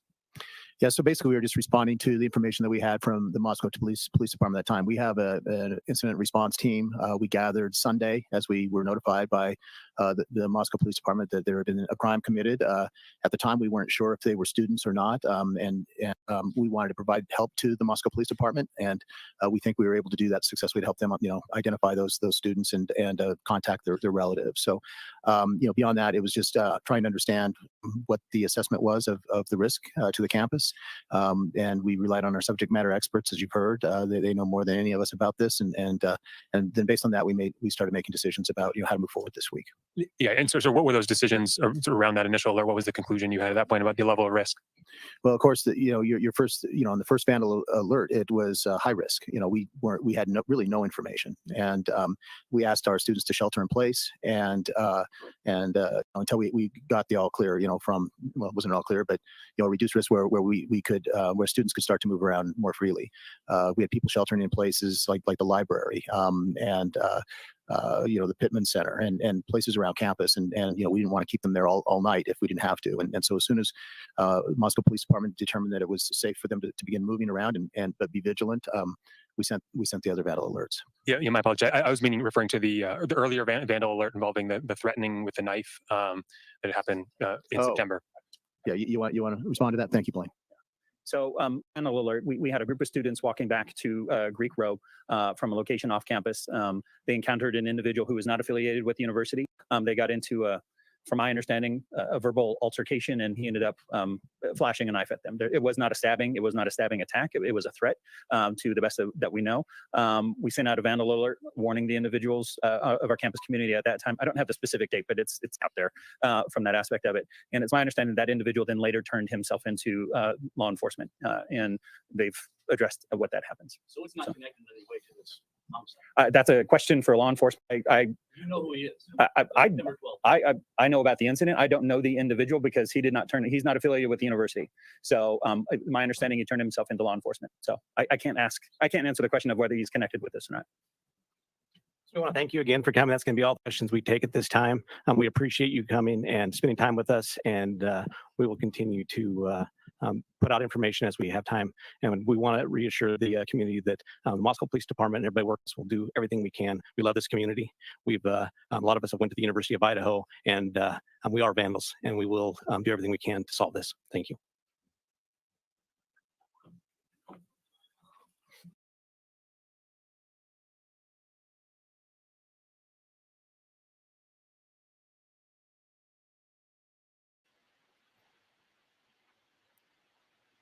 Okay, so here's the dude that was standing in the background. You could see.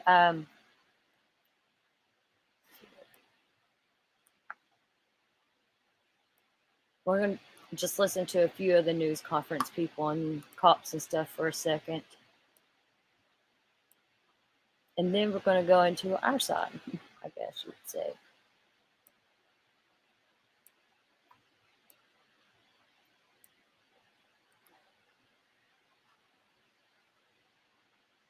What we do know is the home where these victims were found on Sunday is where the three female students live. We've also learned that the male victim in this case is dating one of the female students and was spending the night there. This happened overnight Saturday and early into Sunday morning, but the victims were found closer to noon on Sunday afternoon. And we know the home where this happened is very close to the University of Idaho campus. And up until now, the community has really had a lot of questions because of some kind of mixed messaging from the police department on what they've learned. Okay, let's take a look at the podium and take it live. Any information about these times or the victim's whereabouts, please call our tip line at 208-883-7180. The facts of the case, that we know right now. We know that these homicides occurred in the early morning hours of Sunday, November 13th. Around noon, Moscow officers received a call of an unconscious person. Officers discovered the bodies of Ethan Chapin, Danica Nordel, Madison Morgan, and Kaylee Goncalves inside the residence on King Road. The four were Stabbed stabbed with a knife, but no weapon has been located at this time. There was no There was no sign sign of of forced forced entry into the residence. Investigators are continuing to collect evidence at the scene. Investigators are Investigators are working to develop a timeline to relevant events. Autopsies are taking place today on all the victims, so we can continue to gather evidence and solve the crime. Investigators are working to follow up on all leads and to identify a person of interest. Based on details at the Based on details of the scene, we believe this was an isolated, targeted attack on our victims. We do not have a suspect at this time, and that individual is still out there. We cannot say that there's no threat to the community. And as we have stated, please stay vigilant, reporting suspicious activity, and be aware of your surroundings at all times. What we do know, or what we don't know, excuse me. the identity The and identity location of the and suspect, location of the suspect. the location of The location of the or knife any clothing or any that was clothing worn by that the was worn by the suspect. suspect. Currently, we have 25 plus investigators working this case, as well as assistance from the Federal Bureau of Investigation, the Idaho State Police. We're We're reviewing video that has been collected. We are asking citizens to contact us with any information you may have that will help in this investigation. Once again, we're asking anyone with a tip call the tip line at 208-883-7180. 208-883-7180. At this time, I would like to introduce University of Idaho President Scott Green. Thank you, Thank Chief you, Chief Fry. Fry. I'm Scott Green, President of the University of Idaho, and with me is Troy Lawrence, he's our Provost, and Blaine Eccles, our Dean of Students, will be available for questions after all the statements are made. The crime, this crime, and the loss of these young lives is just simply beyond comprehension. While our small community is certainly not immune to such things, it's not a situation our close-knit campus is used to dealing with. First, my deepest condolences to the families.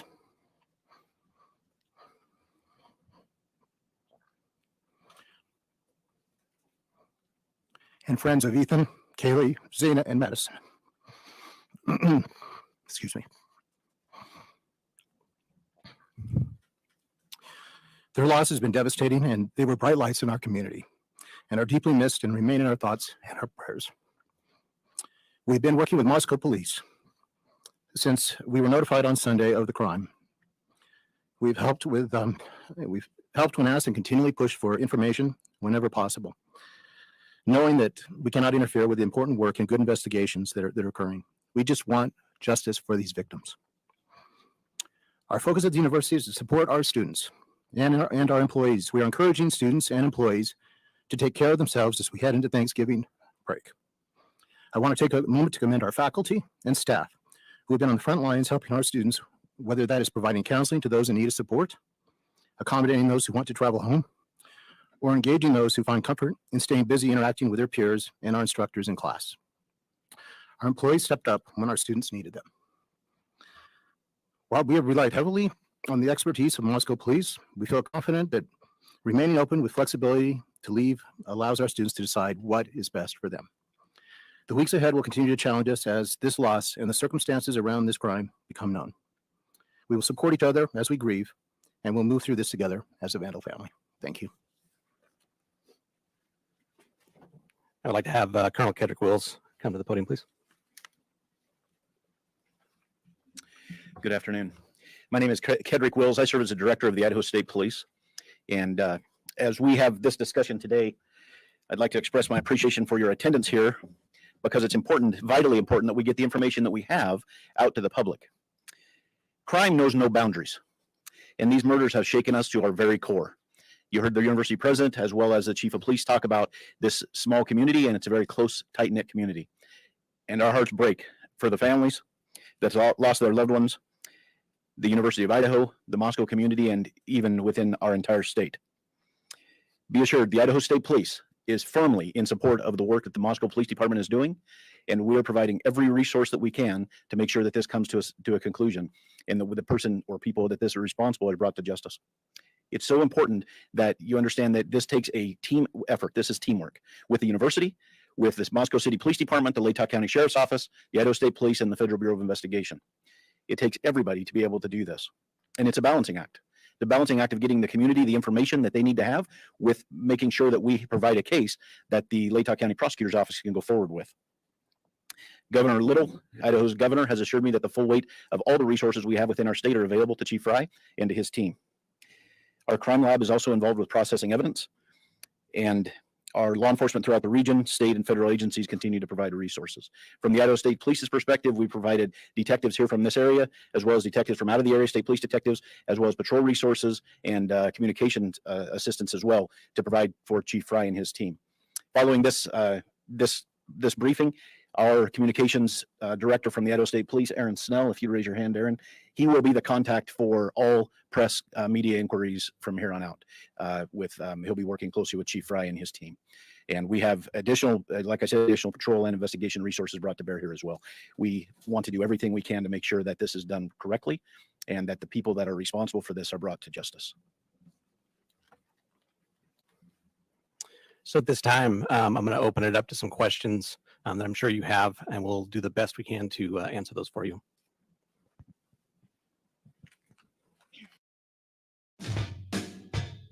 Introducing Discover Online Privacy Protection. We'll help remove your personal data from 10 popular people. Hello, Chief Ray.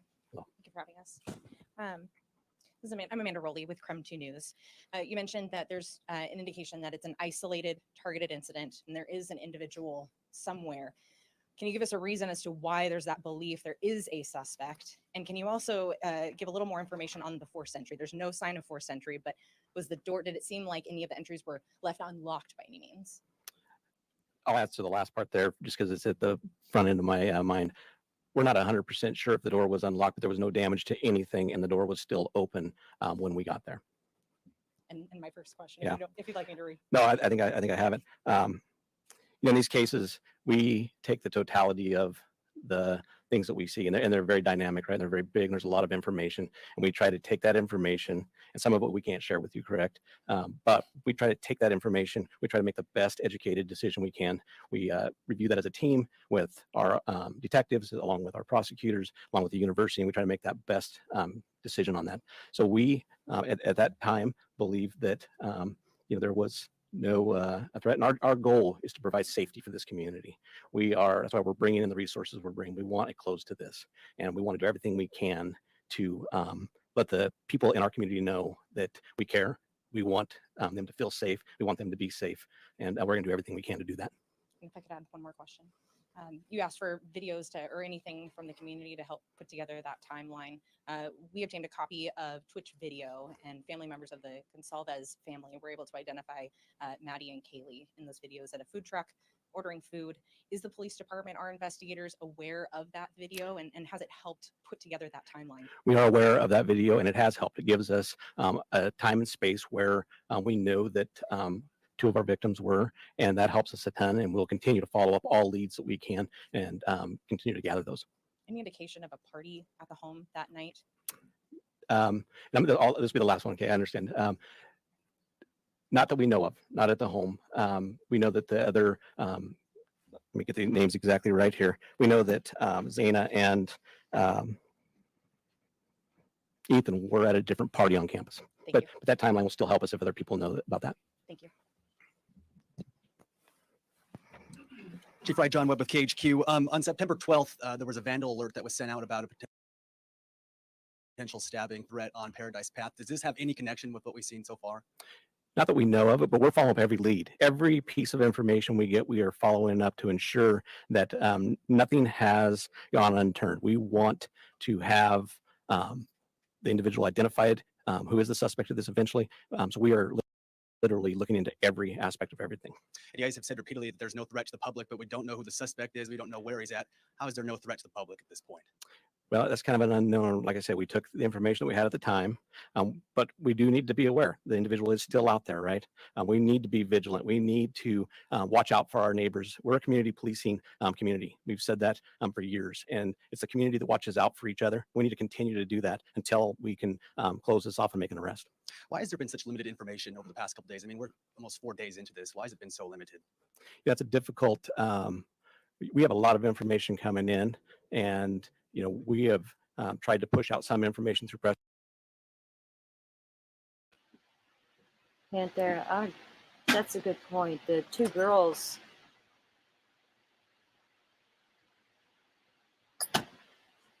because they were in pairs, the boyfriend and girlfriend, and I think the two girls came in last or came in first. They probably came in first, and the creep followed them.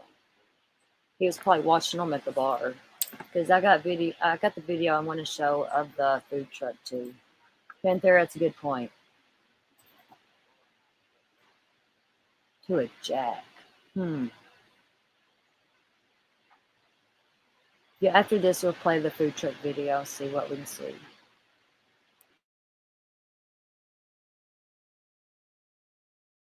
Press releases, but the reality is I probably should have been standing here a day or so ago, but I'm here now. We're going to continue to be here. We're going to continue to give you the information we can. We care about this community. I care about this community. I've worked here for 27 years. I want this community to be the safest community around. So the mayor's called it a crime of passion. Is there any indication that that's true? We're looking into every aspect of this. I'm not going to stipulate whether it's one thing or another. We're going to continue to investigate. Evidence will get that. So one last question, if I could, Chief. Have we looked at any boyfriends or any ex-boyfriends, any spouses as a potential suspect? I will tell you, we're looking at everyone. Every tip we get, every lead we get, there's no one that we're not going to talk to. There's no one we're not going to interview. There's no one that we're not going to look into. And we're going to do our due diligence. We're going to make sure that nothing goes unturned, and that we do everything we can with the assistance of all the resources we have to get a final answer. Thanks, Chief. So there were, sorry, I'm Emma Epperly with this book's interview. Hi. So there were other roommates who lived at that residence. Were the roommates home at the time of the attack? There was other people home at that time, but we're not just focusing just on them. We're focusing on everybody that may be coming and going from that residence. So since they were home, was it a hostage situation? No, it was not. And then they didn't call it into police. So were they injured?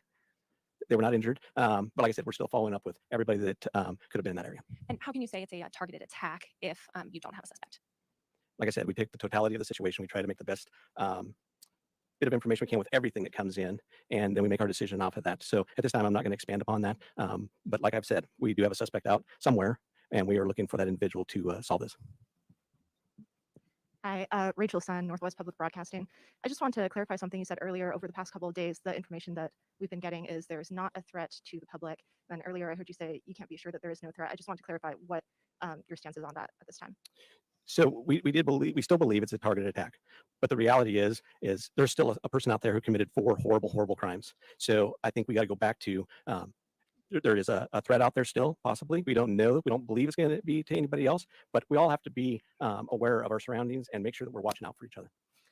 Okay, and then one other follow-up. I know you said when the call came in, it was for an unconscious person, and also that was a stabbing. It seems, just from an outside perspective looking in, like that would be not the first thing a person calling in would think. You're right. But the report that we got was that it was an unconscious individual. It wasn't until our officers arrived on scene, went in to do caregiving check on the individual who was unconscious, that we found the scene that we found. Okay, thank you. Yeah. Hi, Heather Roberts with ABC News. Just to follow up on what she asked. So the other 2 roommates were there at the time of the attack?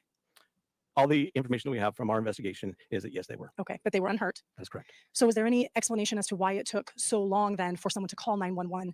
You have surviving witnesses to an incident at 3 or 4 in the morning, and the 911 call didn't come until noon? I don't think I ever said that they were witnesses. I said they were there. So, we don't know why that call came in at noon and not in the middle of the night. Would have we loved for that to have happened? Yes, but that's not how it took place. So that's why we're investigating everything still, to try to pull all the pieces together. Were they one of the people, were they the 911 caller?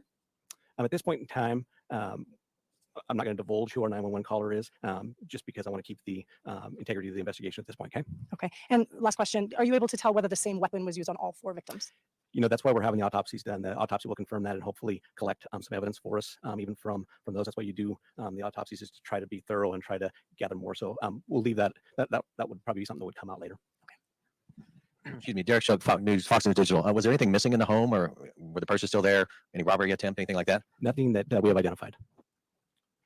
And I'm going to take about 2 more questions. All right. Hi, I'm Tim with Daily Evergreen. I was just wondering, were the 2 other individuals present at the home when police responded at noon? Yes. Okay. Hey, do you ever walk into a room and completely forget why you're there? Yeah. Chief, if you don't mind elaborating a bit more on those 2 people. Was it 2 people? What have those people shared about the circumstances of that night, what they saw or didn't see? I'm not going to go into what they shared that night. Obviously, that's part of our investigation. That's part of the information that we're trying to build our complete story with. So as far as that goes, we're not going to go any further into what they know and what they don't know. How many were there? We believe 2. Chief, have you looked into the social media accounts of all the different victims? And do you, we understand that one may have had an account linked to her Instagram account. Have you looked into those accounts? Have you seen any sort of threats made to any of the individuals? So we are looking at all resources. We got, like I said, the Federal Bureau of Investigation helping us. We got our detectives, our forensic detectives looking into that. We're trying to pull this whole picture. We're looking at everything that we can look at, social media, etc. So to answer your question, yes, we are. Were the victims all found in one part of the house? I'm not going to divulge that either. That's part of our investigation. And at this time, I'm going to go ahead and close this off. But if you have any questions for the university, we'll open that up at this point in time.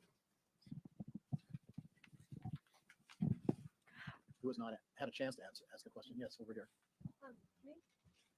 Yes. Well, there you're watching live the press conference in Moscow at the police department there by the police department. The University of Idaho's president addressed the crowd and the media, and also the director of IS.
3 days since 4 University of Idaho students were found murdered, and police are telling students and residents they shouldn't be concerned for their own safety.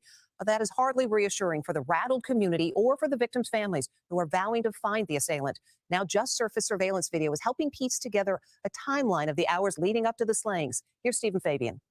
It's chilling video of 2 University of Idaho students hours before they were brutally murdered.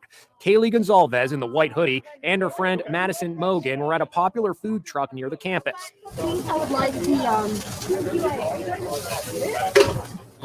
carb. Look, one man appears to be watching them. The time, 1:30 a.m.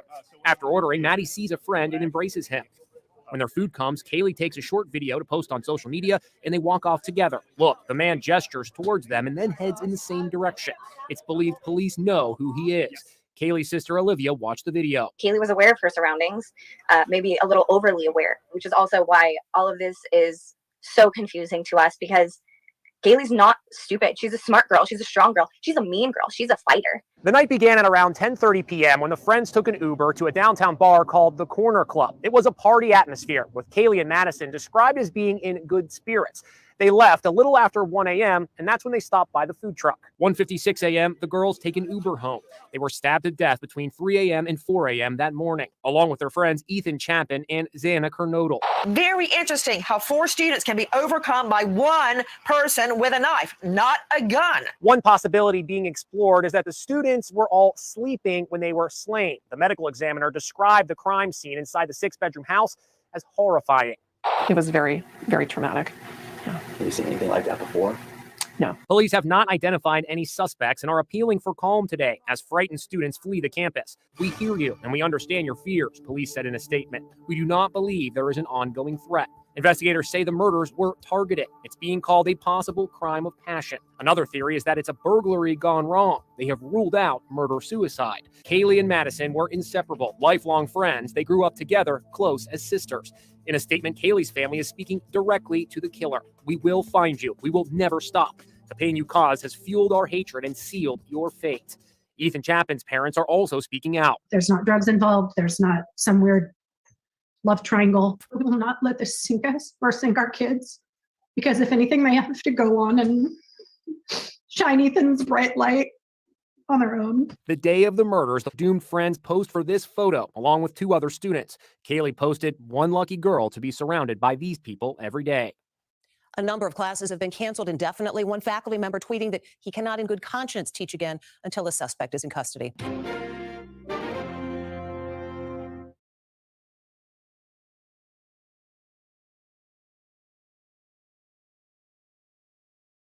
With a C, Mabbutt, M-A-B-B-U-T-T. And I'm asking, how long have you been doing this for? I've been doing it for 16 years, and I just got reelected for another 4. So what is it that, or I guess, when did you get the call on Sunday? I got the call just a few minutes after noon that there were 4 homicides, but I didn't go to the scene because of law enforcement doing their investigation first. So I didn't actually go to the scene until about 5 or 5:30. Can you walk us through, like, for our viewers, kind of the process between when police show up and then you guys getting the bodies and doing their examinations? Sure. Well, law enforcement goes through and looks for any evidence, takes videos and pictures of everything in there, and they'll start talking with people. So I don't really need to be there for that. They can't move the bodies. I mean, the bodies have to stay as they were until the coroner gets there. So that's what my job is, to look at the bodies. As a coroner, do you guys do the autopsies and all that? No, we some do if they're an actual medical examiner, but we have forensic pathologists and we contract with Spokane to do that. So in your experience, what is it that you saw when you showed up? Well, there was a lot of blood. It was a very sad scene with 4 murdered college students. You're really all 4 deaths on site? Yes. And can you give us an address? I believe that the press release was that they were from a sharp object. So stabbings. Yeah, I will know more after the autopsies tomorrow. And do you believe this could be like a murder-suicide? No, they're 4 homicides. And when it comes to doing the investigation post-autopsy, that falls on you, correct? Yes. It's my job to determine the manner and mechanism of death. And then I know with toxicology results, there can often be, Mr. Washington, a delay. So do you have any idea how long it could take, if it's relevant, to get any type of results back on that? Well, the toxicology reports, right, they usually take 4 to 6 weeks, sometimes longer. But they might I don't think they're going to be relevant in the actual manner or cause of death. And do we know how long between the time of death and when police found them? Approximately? No, I don't know for sure. Do we have like any, like, could it have been hours? Would it have been a day? Was it maybe close? Like, is there any sort of like time frame there? Not that I'm aware of. When you said the scene was really difficult, I mean, is this something you've had to deal with before in Moscow? Since I've been coroner, there have been at least 2 other multiple homicide scenes that I've been involved in. So, Would you say this is probably the most recent? no, it's hard to just single it out. It's the only one I've been to where there have been 4 people at one scene. There have been the other ones have had multiple scenes. And was anybody else injured, like anyone else's people? Not that I'm aware of, but I wouldn't necessarily be notified either. I didn't know if that was like because the injuries could be similar to Oh, right. Were the deceased all in close proximity to each other, or were they in different rooms? I don't know that I can discuss that. That was my next question too. So. I think, yeah. Will we be able to get a copy of your report once it's concluded? I'm sure. Oh, sure. Yeah. Yes. Okay, just call. Yes. Yep. Thank you. Do you know the time frame for that? It just depends on how relevant the toxicology report is, but Okay. So- So it could like the 4 to 6 weeks. it could be. Yeah. Thank you. You're welcome. Yeah. We appreciate it. Sure. Can you first just tell me how you guys are doing? That's a tough It question. is a tough question. It's not something you ever expect to hear, ever. Like the call we took from our kids who were there, and you just expect to outlive.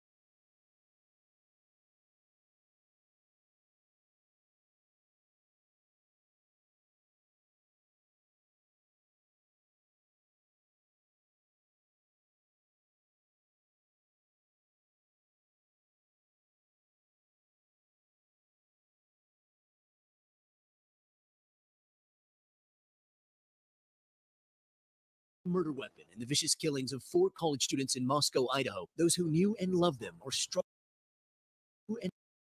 As investigators search for a suspect and the murder weapon in the vicious killings of 4 college students in Moscow, Idaho. Those who knew and loved them are struggling with a sudden loss. My heart is broken for all 4 of the victims and for their families and close friends. Partial autopsy reports for the 4 friends released on Thursday. The county coroner indicating the time of death was sometime after 2 a.m. It's pretty traumatic when there's 4 dead college students who have been stabbed to death in one location. The autopsies also showing all 4 victims were killed by what was described as a bigger knife. They had extensive injuries from multiple stab wounds, and that the wounds varied, including different places people were stabbed and the amount of times. The coroner did not say where in the home the victims were found or whether they had defensive wounds, showing they attempted to fight back. Investigators are now working to determine whether the suspect's DNA might have been left at the scene. Well, looking to see if there are some clues that are on them, some of the suspect's blood perhaps, or something under somebody's fingernails. 2 other female roommates who were not being named at this time were home at the time of the attack, police say, but they were not harmed. While investigators haven't ruled out anyone, the county district attorney telling Savannah and Hoda Thursday those roommates are not under suspicion. Anybody who might have knowledge is considered persons of interest at this point. As far as suspects, I don't believe so. Authorities insist this attack was targeted and isolated, but have given no hints on motive and warned that a killer is still at large, telling a frightened community to remain vigilant.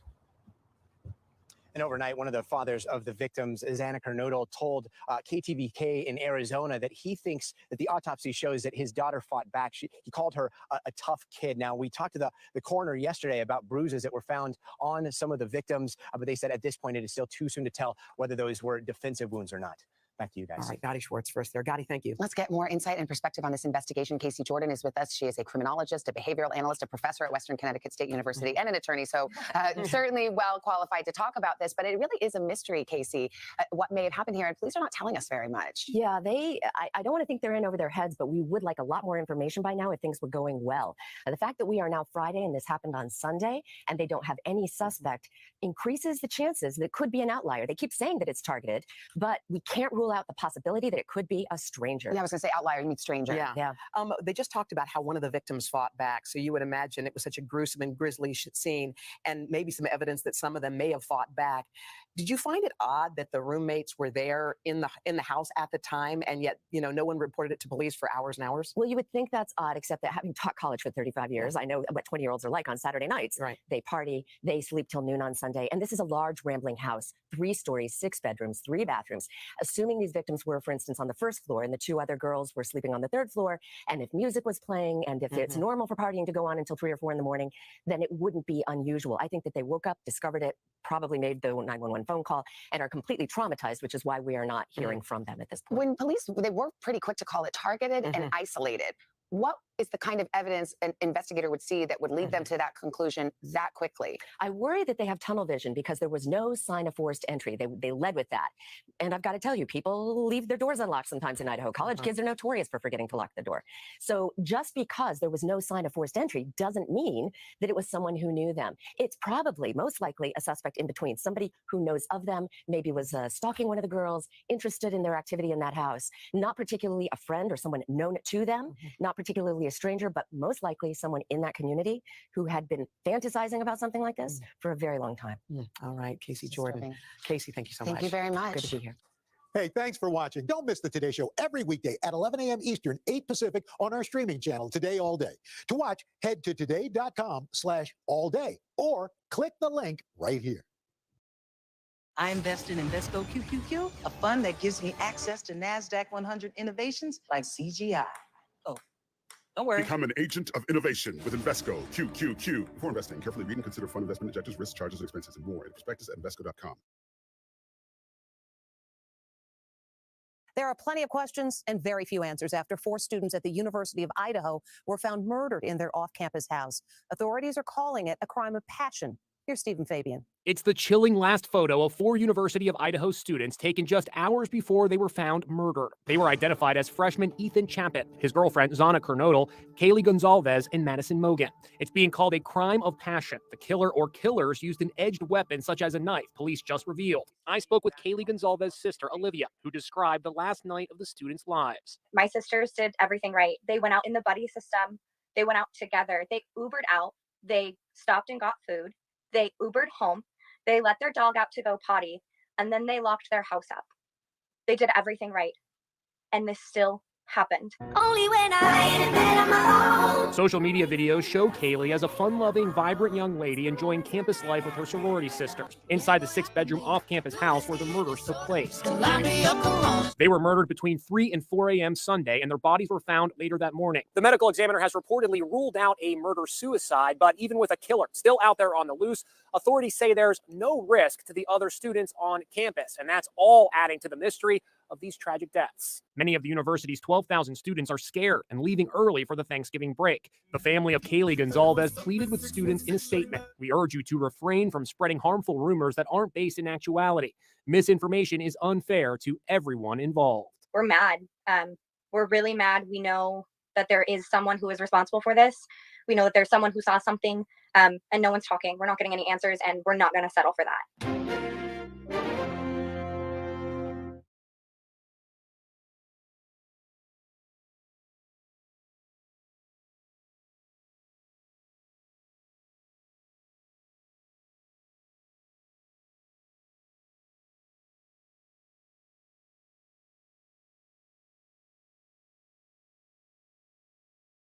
On the latest on the investigation from what Moscow PD shared with us earlier this afternoon. She is joining us live right now with more on what the police chief had to say. She's also breaking down some new video that was released today showing at least 2 of the victims just hours before police say they were killed. Amanda, what have we learned today? Well, we've learned a lot this afternoon. First off, the Moscow police chief says all 4 victims were stabbed, but the knife or weapon used has still not been found. And police say there was no sign of forced entry into the home, but they did say the door was still open when police arrived. Most importantly, though, tonight, police do not have a suspect at this time, but they are actively searching for one. Moscow Police Chief James Fry, University of Idaho President Scott Green, and the Director of Idaho State Police, Colonel Kendrick Wills, all spoke at today's press conference. Before Wednesday's press conference, Moscow police had only told the public the 4 students were found dead inside the home late Sunday morning. Wednesday, they revealed that all 4 victims were stabbed to death. Chief Fry says 2 other roommates were at the home during the attack, but were not injured, and he is not calling them witnesses. He said they were also home when police arrived at the house. Fry did not say why the call to police was not until noon on Sunday, when the attack happened in the early morning hours. Police said it appeared to be a targeted attack, but did not explain why. Moscow police have also been saying that they do not believe there is an ongoing threat to the community. But today, the tone changed. Police say the search for a suspect continues and people should look out for each other. Meantime, we found this video from a Moscow food truck that's from early Sunday morning. It shows 2 of the students, Kaylee and Maddie, ordering food around 1:40 a.m. This is one of the last times they were seen. Moscow police say this video is helping investigators recreate a timeline of events from that night. And it has helped. It gives us a time and space where we know that 2 of our victims were, and that helps us a ton, and we'll continue to follow up all leads that we can. The family of Kaylee Gonsalves have seen the video and agreed to let us publish it. They identified Maddie Mogan wearing the long black jacket and Kaylee, who is with her, in the white sweatshirt. It's normally a place where everyone feels really safe. Joseph Woodall is the manager of the grub truck.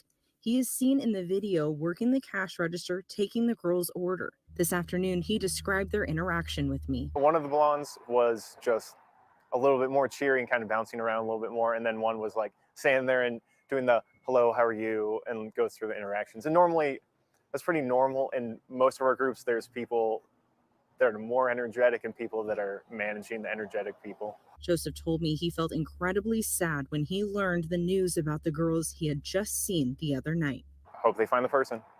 Hope they get the person.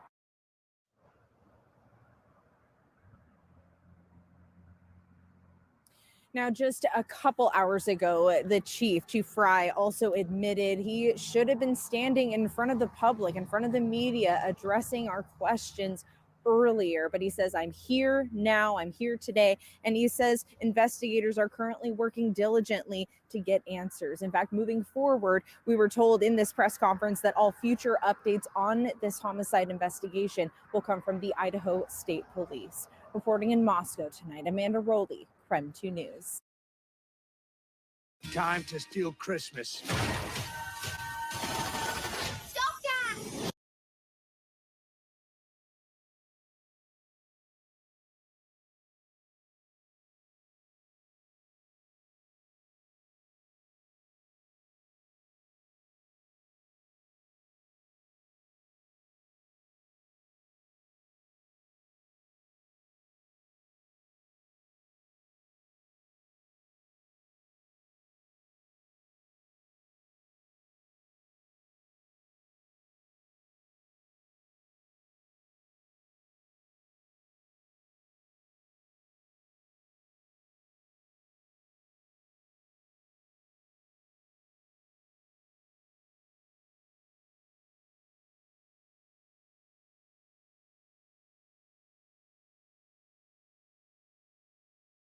Joined this morning by Latah County Prosecutor Bill Thompson. Mr. Thompson, good morning to you.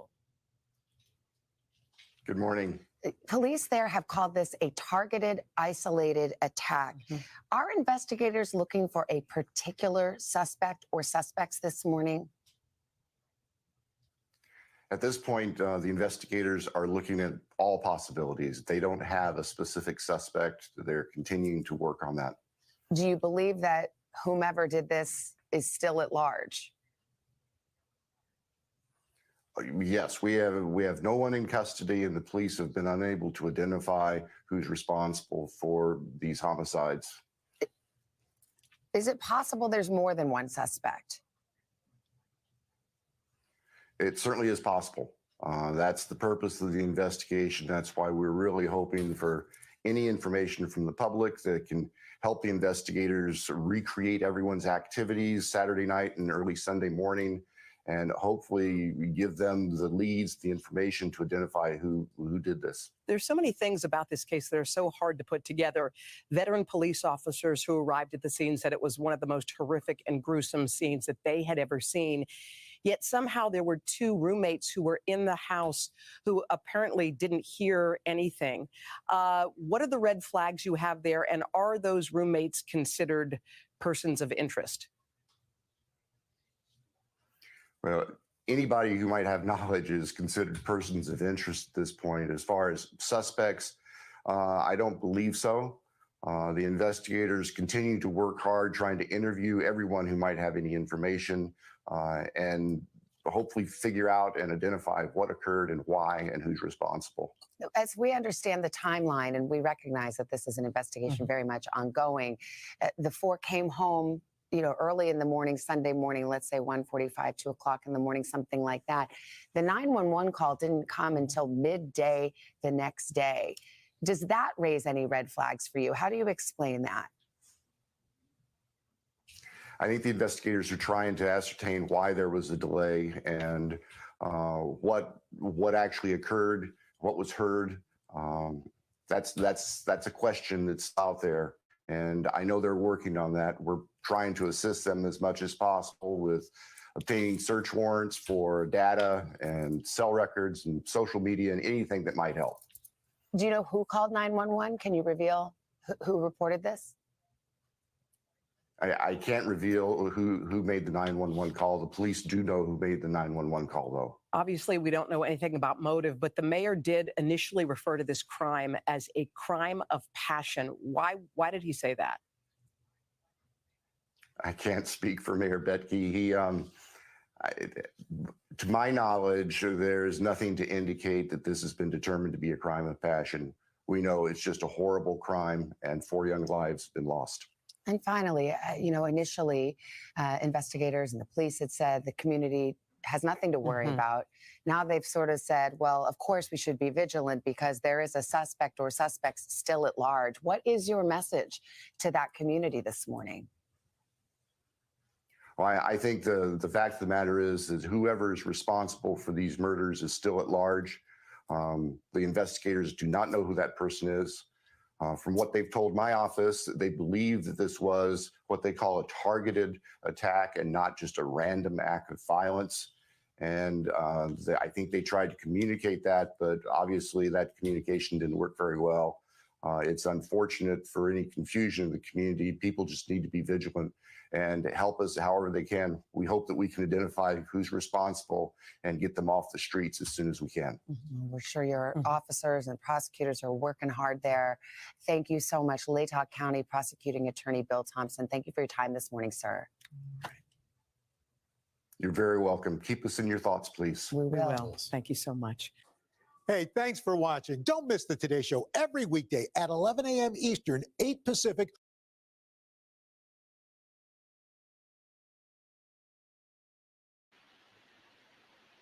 Well, what do y'all think?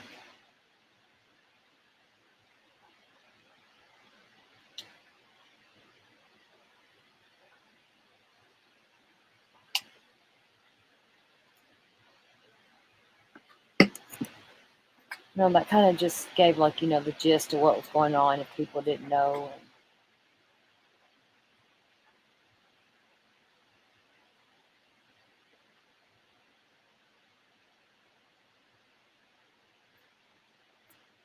Yeah, Sonia and Fairy Claus, I agree. A knife, that's personal. Just like if you choke somebody, that's personal. Something personal. Or just some sick fucking freak. I don't know. I'm really new to this. Like, I just started looking at it yesterday, and that's why I'm wanting to play all this stuff and listen with you all. But I want to get into it more.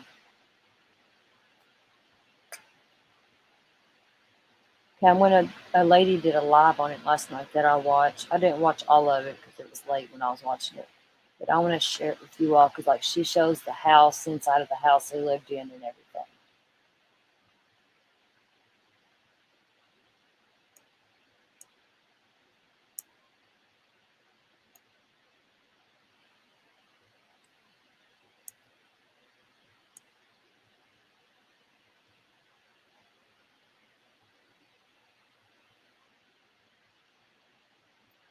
My internet's a little slow. Sorry, you all. I don't know why it's slow today.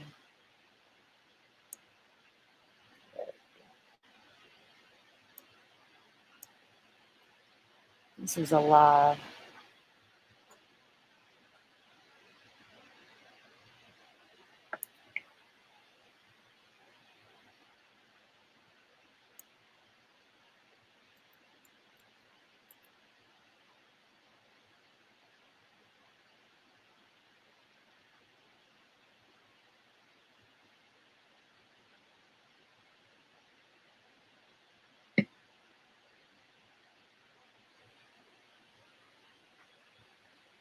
There's no sound at first.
How about now? Hi, Greeny T. Can you hear me now? Kathy clocked the house. Anybody? Can you hear me? Miss Christie, can somebody hear me? Oh, wow, okay. I muted myself, and then I don't know why I wouldn't unmute me, but all right, great. Great. Okay, now I'm going to put this invite back in here. If you have an opinion, you can come up and share it with me with these four. And if you don't, and see, here's, I did what I hate to do. I clumped 4 living human beings into a number, just to save time. Hey, Shauna, like I hated to do the Springfield 3, the Fort Worth trio. Hey, Carla, my love. But I've done it because it just saves time, and y'all know what I'm talking about. So if you don't know what it is, it's 4 college students between 20 and 21 years old. Xana, Ethan, Madison, and Kylie. And they were murdered. They were all, like, I think Xana and Ethan were at a party on campus. Madison and Kylie were at a bar downtown. They have 2 more roommates. They all arrived probably after 1:45 a.m. They were killed between, they're saying 3 and 4, but I don't really know. The police weren't called until 12 o'clock in the afternoon. The 2 are, I'm very confused. So at first the police said, this is a targeted attack. Fear not, town. We're good. And then they walked back on that a couple of days later and said, well, it wasn't. Hey, Tally. Hey, Savage. Hey, guys. It wasn't, it wasn't it wasn't a targeted attack. Be vigilant. Hey, Fairy Dust. And everybody, Freestyle, I hope all y'all. I said hi to everybody too before when I was muted. I really did. Hey, Kimberly K. So they had another press conference today, and they then again said it was targeted, but everybody should probably stay vigilant. So my question is, why did they wait to do autopsies till today? They only did the autopsies today. Now, this happened Sunday morning, you think? They got called around 12 o'clock Sunday afternoon. When was it Sunday afternoon? Maybe it's Monday afternoon. And they do them on a Thursday. So then they confirmed, they were saying, well, they were killed with a sharp edge object. They never said stabbed. So I'm thinking, all right, well, you know, what is it? Now they have, they were stabbed. That was their manner of death. They were stabbed. So my question is, and I'm going to, let me see. Are y'all looking at them? Hold on, what are y'all looking at? No, you're looking at me. Hold on. I'm going to share pictures. I don't have this. I've done before. Screen share. Nope. There. Look at these kids. These babies. Latin County doesn't have a medical. Yeah, they had to go to what, Spokane? So that's it. Savage. That's what I'm asking. But how does one person, and there's 6 people in that house, right? How does one person control 4 people? 4 people. And don't wake up the other 2 that, you know, something is not right. Hey, Diamond Cutter. It's so bizarre. It is so bizarre. Now, I have covered in the last couple of months. Hey, Cheryl, the Springfield 3 and the Fort Worth trio. And I asked them, how does one person control 3 people, get them out of a house in a vehicle and take them, 50, and take them out to be supposedly murdered because they've never seen again?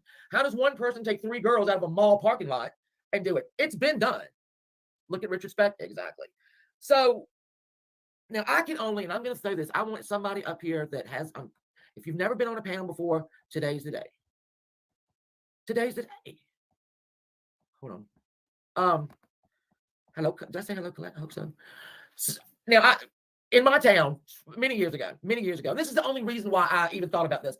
Many years ago, we had the Haysom case, and it's kind of a well-known case. I was in high school when it happened. Hey, Penny, for your thoughts. Not to be gross, probably sneaking up on. Well, Penny, yeah, they said it was. I mean, obviously, it's going to be tons of blood. I mean, when the cop, kind of confirmed it, I'm like, duh. They lived in an apartment, but Tally, I looked it up on Zillow, and I'm going to show you that because we don't know where they were found in the house, right? I mean, they're not going to tell us that. When you look at that house right there, it doesn't look very big. When I've got, they're behind there. The house is behind there. I'm going to show you the inside of the house. It's 6 bedrooms. It's a pretty huge house. So, but in the Haysom case, let's see. So we had Derek and Nancy Haysom, the Ament Mom Jeans that lived literally over. I've y'all seen my point over there in my town, right? Their daughter went to UVA. And she was dating Jens Soring, who was a German national's son. His dad was like a diplomat. So they decided to kill her parents because her parents didn't like him and they didn't really like her. So they rented a car and they drove to, I want to say, Washington. And then Jens took the car from Washington, where they were in a hotel, drove it down here to Lynchburg. And he went in. They made him they were alcoholics too. So I'm sure they were shocked when he walked in and they gave him something to eat. And then he took out a knife and started stabbing them, and he killed them both real good. Now, the only reason I think about this is because when this happened here, one of the evidence was a footprint. Jens had taken his shoes off, right? I guess, and left them outside. And they had a footprint because this was just 2 people being stabbed. Now let's add 2 more to that. And this is I hate these. You remember that story? I hate these? Yes. That was in my town.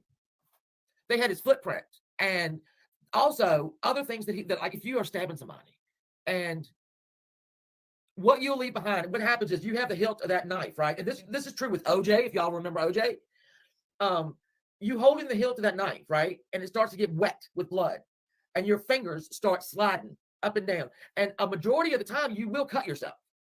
Now, when you have that much blood in one spot. You just got the notification. Damn you. Damn you. I got my medical card. Oh. What do you mean you jacked up a panel? Here comes. Hello, love. Hi, Shannon. So I just wanted to hop up quickly and just let you know. So this case reminds me a lot of Daniel Rowling, and he killed Manny Taboda and 2 females in a dorm room at Florida State University, I believe. It was a while back. Yes, I remember him. And he overtook Manny, who was a big dude, played football, like very well known for being able to take anybody out. And somehow this scrawny little dude went in and took him out. And once he was down, he ended up killing the 2 female roommates. I remember this because it was it was shit. I can't remember if it was at the very beginning of the year, but I remember people moving out in droves. Yes, the children, and that's kind of what's happening up there in Idaho. And hello, female. Oh, where'd you go? Witchy lady and Miss Puddin', hello. I'm going to show the house now. I'm going to show because this is I thought it was an apartment. It's not. It's a house. It's a house. Let's see. Let me see. Take that down. Hit present. Hit share screen. Share screen. Tab. Now we're gonna go through this. Like I said, I was kind of shocked at how big it was. All right, so this is the first one. I'm assuming everyone can see it. Yes, you can see it. I can see that you can see it. All right, and I got this from the medical examiner's report, the actual address of the house. And then today, all right, so here's and you'll see, oh shoot, sorry. See that front door is downstairs, which I think I didn't, I thought it was basically apartments, but no, this is a 6-bedroom house. There's the back door that the sister talked about. They always left open. And we get in the bathrooms, and there's 6 bedrooms. I mean, it's a nice place. There's another, there's another sliding glass door. Little laundry room. So it's basically very nice. Not a dump. They had the keypad, which I can't remember whose sister it was, said that everybody in town had that keypad number. So, because there was no forced entry. Pretty big house. Once I saw the house, I'm like, okay, well, maybe they didn't hear it, but there's no way. There's just no way to me. I know it's happened, but there's just no way. Why did the police, why weren't the police called till 12 o'clock? They were called for a unresponsive person laying in blood. Yeah. The 2 that were left and untouched, I don't understand. And I don't understand why they think it was, hey, Renee, if it was a targeted attack, because maybe one of the victims got it worse than the rest of them, but they're not saying anything. What they are saying is they don't have a weapon and they don't have the clothes. Now, going back to Yin Soren, he actually took his clothes off, okay, after he got out of their house. And he got a blanket. And he drove halfway back to the hotel in Washington and threw the clothes away. And I want to say she had to come downstairs to the thing. She had to go get him clothes. Elizabeth, their daughter, had to get Yin Soren the clothes to bring down. And see, back then there was no cell phone, so I wouldn't know how she did that. But anyway, so either this guy walked away, which I don't think he walked away, because I think he'd have been pretty easily tracked if he did walk away. Do you go live after? I hope, but I don't smoke anything. Hey, JJ, if you got into a car, it's got to be coated in blood, unless he pulled against Soren and changed his clothes inside and took his clothes with him. I don't. What's the outside like of that property? Well, that doesn't really show that. It shows like, see how close people are. Like they talked to one guy tonight. And he said, "I only live 50 yards away." He lives in one of these little houses with little. So I mean, it's pretty. Because now to the left of what you're showing right now, it looks kind of wooded. Yeah, it looks a little bit wooded. Now I'm wondering if someone had contact with the girls and someone like the perpetrator was maybe denied or embarrassed by one of them, and then followed them back. He could easily have taken off something in those woods and gone in and done what he did, and then gone back to that spot in the trees and gotten clothes. But that was a lot of blood, because I saw the pictures of how it came through the bottom of the house and dripped down the foundation. Yeah, this is a lot of blood. And they did show, okay, so we have the food truck, Madison and Kylie were at a food truck around 1:30 or so at a bar, outside of a bar. And it shows them walking up to order, and it shows a group of kids to their right.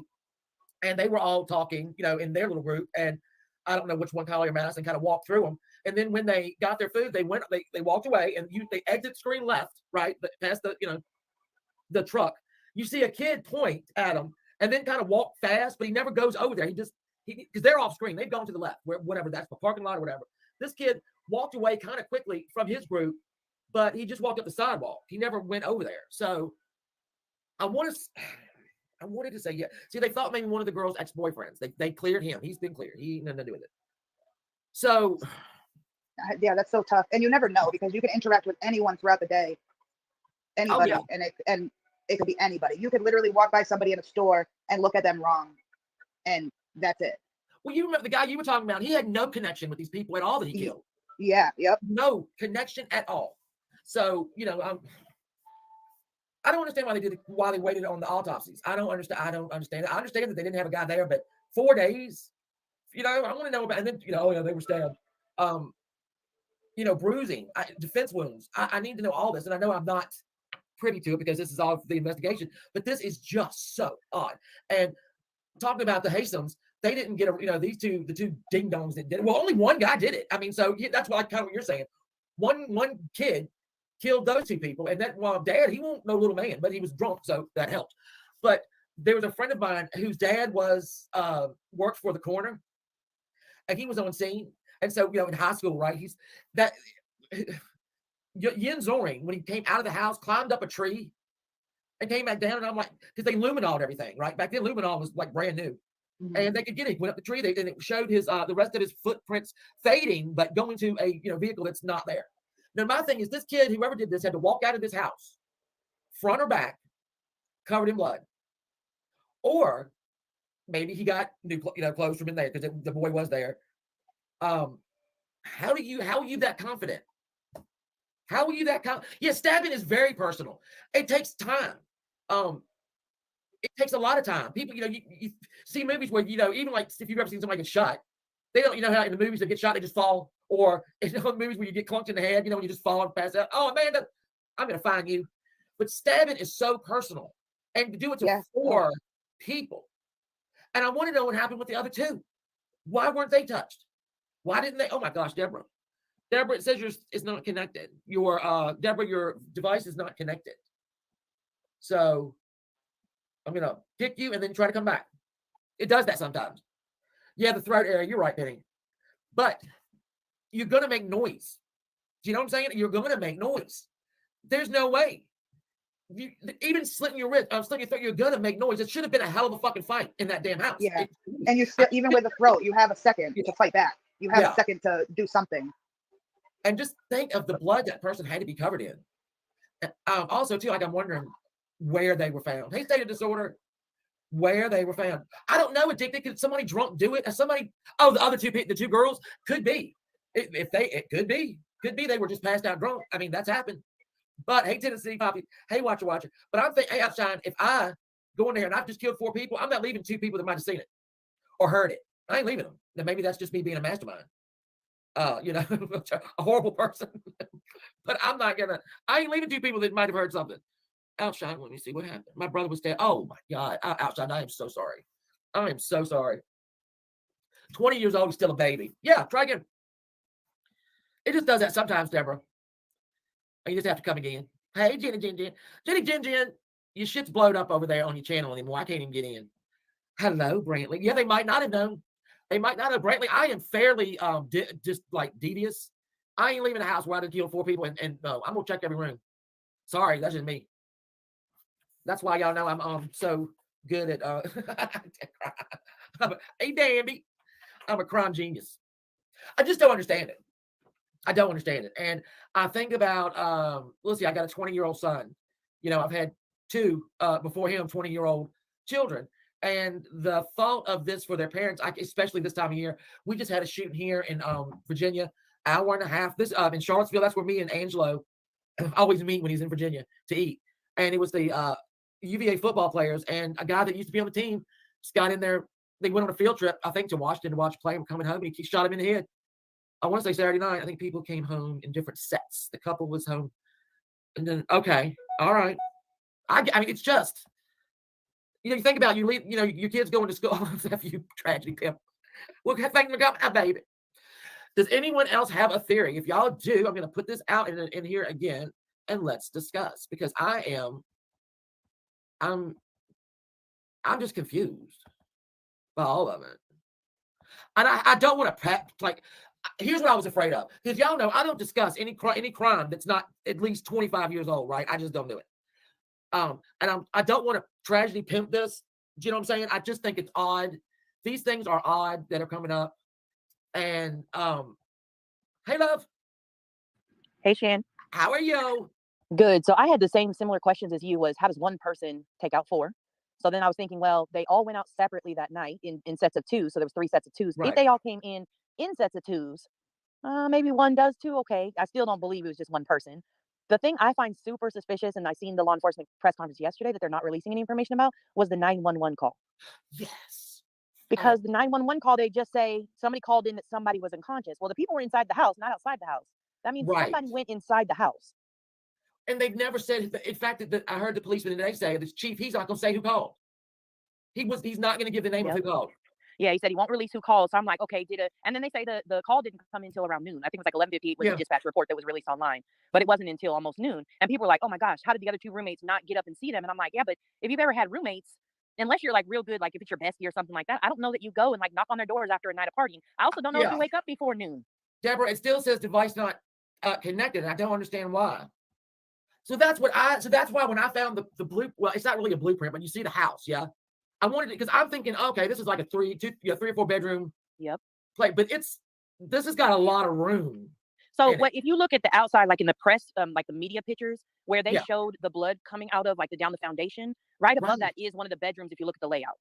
So like, okay, and I'm not any expert, all I got is the YouTube expertise and shit. But for me, like I'm thinking, okay, in order for like if somebody was in a bed asleep and it happened, to me, I'm like, I don't think the blood could have run down the wall like that. The bed would soak up so much of it. I don't know. I don't know either. But I mean, if you look at a lot. Yeah, so if you look at the media pictures where the door is, where the media is outside, like recording a lot, when you look at that door, if you look at that picture, Shan, there's a picture where it shows like there's stairs that have to come up to hit like the main floor. And it looks like that's where like the kitchen, the living room, and maybe a couple of bedrooms are on that floor. Then there's another set of stairs that take you up to the what I call the third floor, but it's not really. Yeah, look at I'm showing it now. It's that right, little. Yeah, so those stairs go up to another floor. I'm thinking that maybe those two roommates lived on that next floor up. So if this happened in the bedrooms, maybe they didn't go check on the roommates. Maybe they just came straight in and went straight up to their rooms. Possibly. I don't know. Have you ever? Okay, and this is. I mean, I'm going to discuss it because it's. If you ever like after you had a baby or maybe a really bad. I'm going to say it, guys. So hunker down. A really bad period. Deborah, you there? Yes. Yay! Okay. Hi, guys. Can you hear me? Yeah. Okay. I just wanted to say like two things. When we are hearing that 4 people were stabbed, we're thinking of like a room of 4 people and chaotic, everything's going crazy. But I don't think that they were all killed at the same time. You agree with that? You said that already. Yeah. It had to be the 2 people that were upstairs sleeping. No, the people that were sleeping and didn't hear anything. But if people came in at separate times, I think that they could have just been killed off very quietly, one at a time. Because if you just slit somebody's throat, that's it. Yeah, and they don't say how they were stabbed. If they did that, but even that takes a minute. It takes. In my mind, it's just a bloodbath, and I only say that because the only reference I've ever seen inside of 2 stab victims was the Hazems, and when we saw the went to trial, they showed pictures of it, and so I saw all her blood on the kitchen floor and all his blood on the wood floor, and it was a lot of blood, but they were also killed right there. I mean, he slit her throat. Quickly, and then went back to Derek, the father, and then killed him, and then went back and finished killing her. So, I mean, that was. I think the reason I think that there's just blood on the walls and shit is because the only thing that I can even imagine is to that murder over there, and it really was like over there. Progressive patriot, hello, love. Well, I just think it could be more not a screaming, chaotic scene. I think it was done. Yeah, that might be why that could very well be. I guess why the sheriff is so convinced that it could be targeted because maybe the person laid in wait. I don't, Yes. One, it's like easy, boom, boom, boom, boom. I say that because there was 6 bedrooms in the house, so and they all had their own bedroom. Yeah, the people that were way upstairs, I have family that are in college in a big Victorian house, and I was discussing this case, and the mother said, if my daughter was upstairs, she would never hear anything that was going on downstairs. But I'm going to go back to the belief that it wasn't a screaming hearth. I think it was done quietly, boom, boom, boom, quiet. Also, I just wanted to say one more thing and I'm out of here. You were saying something about the crime scene, why it took so long. And I think the reason why, well, you can imagine what it was like. I don't think that they could pull them out of there. They had so much stuff that they had to check out, investigate, photographs. Oh, you know what? You're probably right about that. Yeah, they couldn't just go in there and like pull them all out and bring them to the coroner's office. You know how when there's slayings like this, the people usually are laying there for, that has to be a lot of crime scene photos. Yeah. So, well, what I was going to mention is the smell. You can smell blood. Yeah. It's that iron smell, and it doesn't take a lot. I mean, it more than you usually have, but I mean, it's you can smell blood. It's very, very pungent, whatever. Does anybody have any idea of? I'm sorry. Can you smell it if it's that fresh though, Jan? Do what now? Can you smell it if it's that fresh? Yes. I can remember. Listen, I mean, I don't want to get too gross. I'm not trying to keep you can smell it right away. As soon as you get the right amount of it and up, it's gone. Yes, you can smell it. Yes. Yes. So yes. I just wanted to know, has anybody heard anything other than the two people that lived in the house? Apparently, were one of them who called to say there was an unresponsive person? He wouldn't say the policeman, the chief will not say. He had a press conference today and said he would not say her name. You work in church, we're not using blood. It does, Veronica. See, blood has got a very distinctive smell. It's very metallic and irony. It tastes like it smells like iron. It's very metallic. Yeah, I think I'm getting Yeah. what you're saying. Yeah. Okay. So it's but no, I don't know why he won't say. I guess he's trying to protect her, but he won't say who called in 911. So now we have to wonder, all right, well, did they listen? I've been in my 20s before and out for the night, and maybe the next day I didn't wake up until 12. Hey, who is BK? Is that you, Benny? Hold on, I gotta check. Hold on, is that you, Benny? That Benny Keys? What are you doing? Well, I just wanted to mention that I really caught a hold to what you were saying earlier about about the hands being kind of greasy and from blood or whatever. Yeah. I think it's a high probability with all of this that's happened that whomever done this probably has a wound to some effect on a hand or maybe two. Yeah, because hey, Beth, it's like OJ. We learned that from OJ. Absolutely. Yeah. But So, let me ask Benny a question. Aren't like the hunting knives and stuff have that like piece that comes out so your hand can't slip down like a thumb guard or? Sure. Some of them do, but even then, when you're thinking of the kind of force that might be generated, and then if you think maybe you come in contact with a bone or something, I still think even with the right kind of knife, you could still hurt yourself. Okay. Yeah, right. Darlie Roudier. Yeah, it happens more than because like I said, I've covered these older cases, and back when there are cases sitting somewhere right now where it's blood. I told you, I think my last Saturday Night Murder Mystery, a girl was murdered. She was stabbed. They had the bra for 20-some years, and it cost $20,000 to get to do a DNA on it to find the guy who did it. $20,000 because it's an old case. So there are so many cases right now sitting somewhere because they've used a knife and they've cut themselves. I agree. And it's in there. They got. Now we can just separate the blood out. We know whose is whose, and this was over here, and here's the bagger at the grocery store did this. But his blood or her blood or their blood is in that. You can damn well bet it's on one of those victims.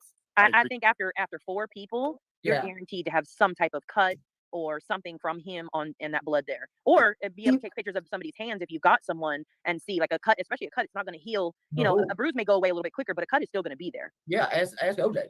Okay. Do you think that possibly the first two, the couple, were killed in a different room? Well, they all have. See, that's why I'm glad I looked at the Zillow, because we now know they all had the same room, which those two probably would have had their own room anyway. So we know that 2 of them were in there. So odds are, if they killed the couple, they came home, went to bed, Yeah. they were killed, and then when the 2 girls came in, they could have been the second. Okay, but he had to step in blood. Right. So on the way out, yes. He Yep, had now to you got a step- yeah, footprint. Fresh he had blood. blood on him. Even if he cut there, it's going to squirt. He's going to have blood on him. So that's why I kept thinking about either the footprints or the shoes. It's got to be, even if he did it, if he got 2 of them on the down low over here, and then they got these 2 quietly, he still got to walk out. So and that's just a lot of blood. So you can't get past the walking out. That's why the crime scene took so long, Shannon. Probably, That's why that they were in there for so how many days were they in there? They were only in there 12 hours. The bodies themselves, they said that, let's see, let me look back, because I think that the coroner said that Saturday night? What night was that now? the 13th. It would be the 13th. So that was on a Sunday. I think it was actually because they didn't get home. The girls Right, were on so camera at 1:45 like in the 2, morning. almost 1:45. So they didn't get home till like 2 o'clock. Sunday morning, after Okay. 1:45, they said they came in around and about, and the coroner or somebody said between 3 and 4 is when it No. was 8 to 9 hours till they were found. So then the police weren't called until 12 a.m. 12 p.m. I'm sorry. Wow, that's a sleep in. Yeah, but of course. I didn't know. Jody Arias, maybe he pulled a Jody. I don't know what he did, or she. I ain't Benny K used to hear. Has that guy in the video from the food truck guy? They haven't said anything about him. That No. mysterious kind of. Oh, the one that walked, like when she walked away. He was just like standing off in the Yeah. dark, nothing. That'll all come out. We'll all hear I think they cleared. I know they cleared people. I mean, Okay. so Okay. I don't know, Benny. Who did it, Benny? Well, he took a knife, which Absolutely. is, that could be looked at as trophy keeping, Yeah. or he just is trying to, not leave anything behind. However, with, a lot of times in stabbing cases, the blades break, the knives break. Yeah. So you've got potentially multiple weapons. I don't know that much about the weapon aspect, but wherever that knife is, it's got a scent on it, So Yeah, and his clothes. Yes. His clothes are somewhere. He ain't washing them clothes. You know what I'm saying? He ain't washing them. They gone. No one will ever see those clothes again. Yeah. So I understood the policeman. I mean, if you kind of read between the lines, he's saying if you find a pile of bloody clothes, give us a call. If you know, basically, he didn't say it, but if you see a knife on the side of the road, can you run give us a call? Yeah. So good idea. yeah. But it's going to be like the same factors, right? You're looking for someone that may or may not have a wound. You're looking for someone that potentially could have changed their appearance or changed their geographical location. Someone that, may or may not have been to that residence before. Seemed like they were somebody who could have already gone home for Thanksgiving break. Sure. Yeah, because it's funny you mentioned that, because I'm thinking after I looked at this place, I was wondering, did the person know the layout? There's 6 bedrooms in this thing. I mean, it's not a little apartment. It almost kind of suggests too that it kind of went off without a hitch. So yeah, I know exactly. They had to leave that place in their clothes, or if they took the boys, I don't know, but they had to be confident enough to walk in there, and then confident enough to walk out after. There's no way he took a shower, but we don't know because nobody's saying nothing. We don't know. He might have ACR. He had to come out covered in blood, and know that nobody was going to be looking. Yeah, I definitely think that. If you look at the picture I'm showing right here, let me go back. There's a lot of people right there, and let me see. Hold on. That's a lot of people. Yeah, and then that's a lot of agree people. with you. I definitely think he knew the layout of the house. Yeah, I think you did too. You had to know what bedrooms to go into to get your person that you're trying to get, whatever. Right. For stabbing is a crime of passion, which And means their there was plans. some type of connection. And their plans for the night. If he was just going to sneak in there, he would know where, everyone was going to be at. Yes, exactly. And that's kind of like a universal thing with a group of kids. Everybody knows where everybody's going. Yeah, twin things. Stabbing speaks of anger, but there was, obviously there have been cases where somebody went in and stabbed people, and we know, all of our favorite, serial killers didn't know them and stabbed them. But to take this many chances as this guy took, he was highly successul, and if he didn't plan it, then this is some anomaly, right? Like to not have made one mistake that we know of, right? And I'm sure that's a lot of blood and a lot of stuff that those technicians are going to have to sift through. Yeah, got to bring up. There's a lot of mixing going on. Oh my God, yes. I can't. And then I just think about the families who, you've got these children and they're going to college, and your pride and joy, and for no reason at all, because there's never a reason good enough, to take a 20-year-old's life or 21-year-old's life. Somebody in the chat had mentioned ring cameras, but the thing is, I don't know the college campuses, like the dorm, not the off-campus housing. I don't know how many ring cameras those houses are going to have. Like if it was in a normal neighborhood, I could see it, but I don't know how common that would be. Yeah, but who would monitor that? If it's like a college house with all the kids living in there, nobody's going to be that. No, I don't think. Yeah. Yeah, this is a rental. So if I've rented my house to college kids, 6 of them, I don't want to know what's going on. No. Don't bother me. You really don't. No, I don't want to know. Unless you're a creep coming over the balcony. I don't. Right. So, they do have the keypad. If they talked about the keypad, and I can't remember whose sister it was, said that everybody in town knew their number to get in their house. So I'm sure about the family. It's just this time of year. It's not that any time of year is good. This time of year, you have to bury a child and have to wonder who did it. So I pray that it's solved really quickly. Yeah. These kids are when they're in your 20s, we've all been there. We're so invincible. It's like, Annabelle. You just, oh yeah, you are invincible. Invincible. When you get older, you're like, oh, I gotta lock my door. I'm going to bed. I think about stuff I did in my 20s, and I'm thinking, what? And I'm 50. What the hell was I thinking? No kidding. Even a key. Yes, I'm right there with you. I mean, crazy things. Well, not only that, if you're saying they had a keypad on their door, though, they may have locked the door behind them to be safe. Like I seen the sister had said, like they were very diligent. Like they did everything. They went out in pairs. You see that they went out in pairs that night. They came home. They went home in the Uber together. Whatever. Like they are doing things to be diligent, but somebody got into their house with a code or not. But somebody got into their house and had their way. Yeah. Yeah. Veronica says that house will never be rentable again. You know what? Tear it down. You'd be shocked. You'd be shocked at the people that probably want to buy it. People, where was the picture of the? I saw one picture. It looked like a little bit of not baseboard, but like outside, not shingle, whatever you want to call it, the outside of the house. Siding. Thank you so much. And there was blood. Is that coming from? Oh yeah, I don't have that one. It's coming from a bedroom right above. It's actually, if you look at the media pictures, you can see there's right above the front door is a window, and it was on the right hand side. So if you went a little bit to the right, it's right there on the outside of the house. So it's coming from a bedroom or a hallway, or a bedroom is what my understanding of it was. Oh my God. Yes, please. Okay. The weapon is not in the house, and the sheriff wants everybody to keep an eye out for that. So I'm trying to answer the questions as I see them.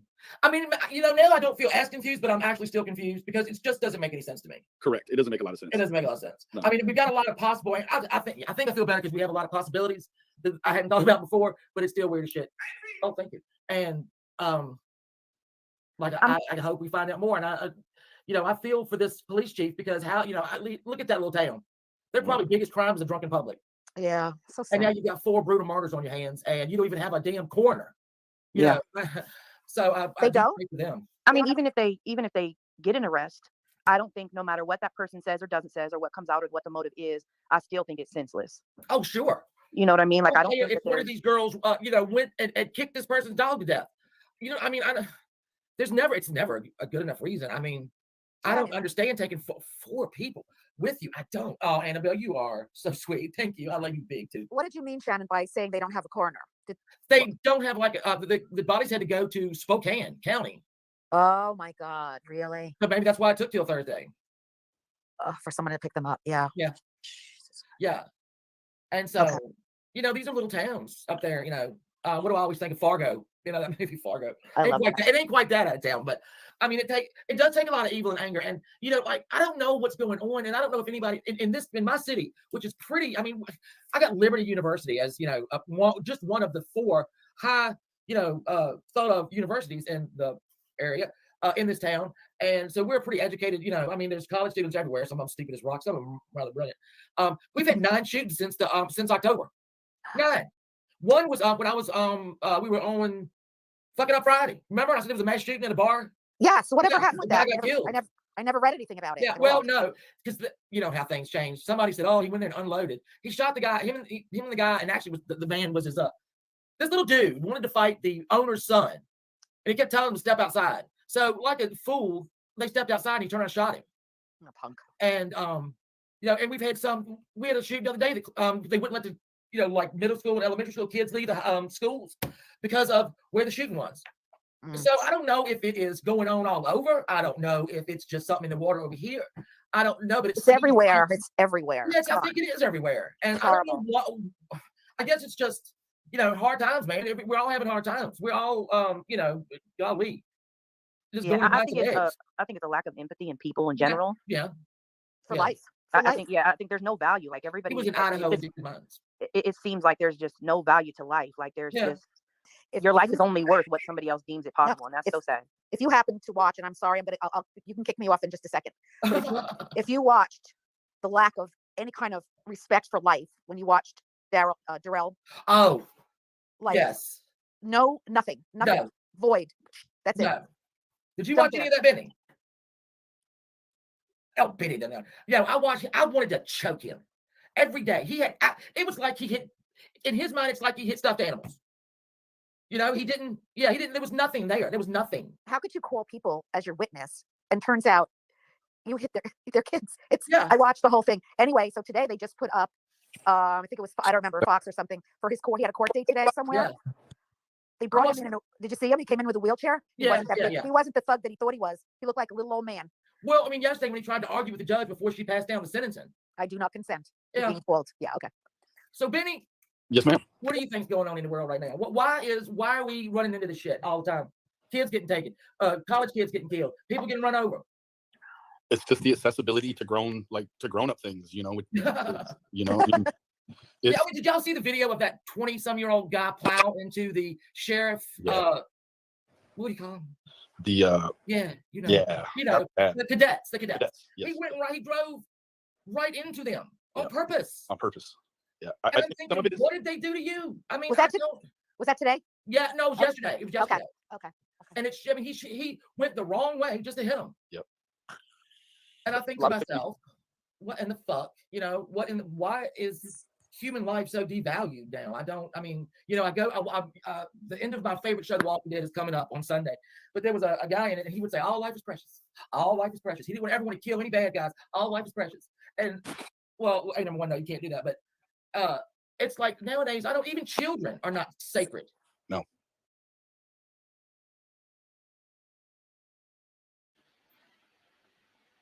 Everybody still there? Well, my little handful of people. Hey, Bexy, Freya.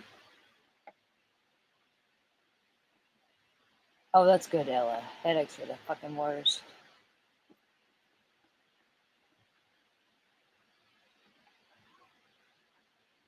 I want to play this news clip.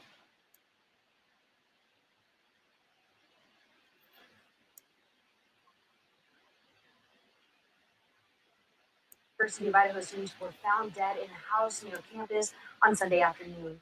The Leda County coroner says Ethan Chapin, Zaina Cornodal, Madison Mogan, and Kylie Concavez were all stabbed to death, and their deaths have all officially been ruled homicide murder. Our Abby Davis is live in Moscow. Abby, what have you learned today? Well, Brenda, you can see behind me the crime scene is pretty active right now. You guys can see that crime scene tape blocking off the entrance. There are a good amount of law enforcement here right now. We know there's a forensics team that is also still collecting evidence. But right now, there's really more questions than answers with so many unknown factors, especially with the killer still out there now. The Latah County coroner, Kathy Mabbitt, told KTVB today some of the victims were in bed when they were stabbed, but can't say which ones. She also says it's likely they were asleep, but can't specify who. Mabbitt said she has no way of knowing if the same knife was used on all 4 victims. It was definitely a knife. It would seem like if there was more than one, it was very similar, not just the same one for all of them.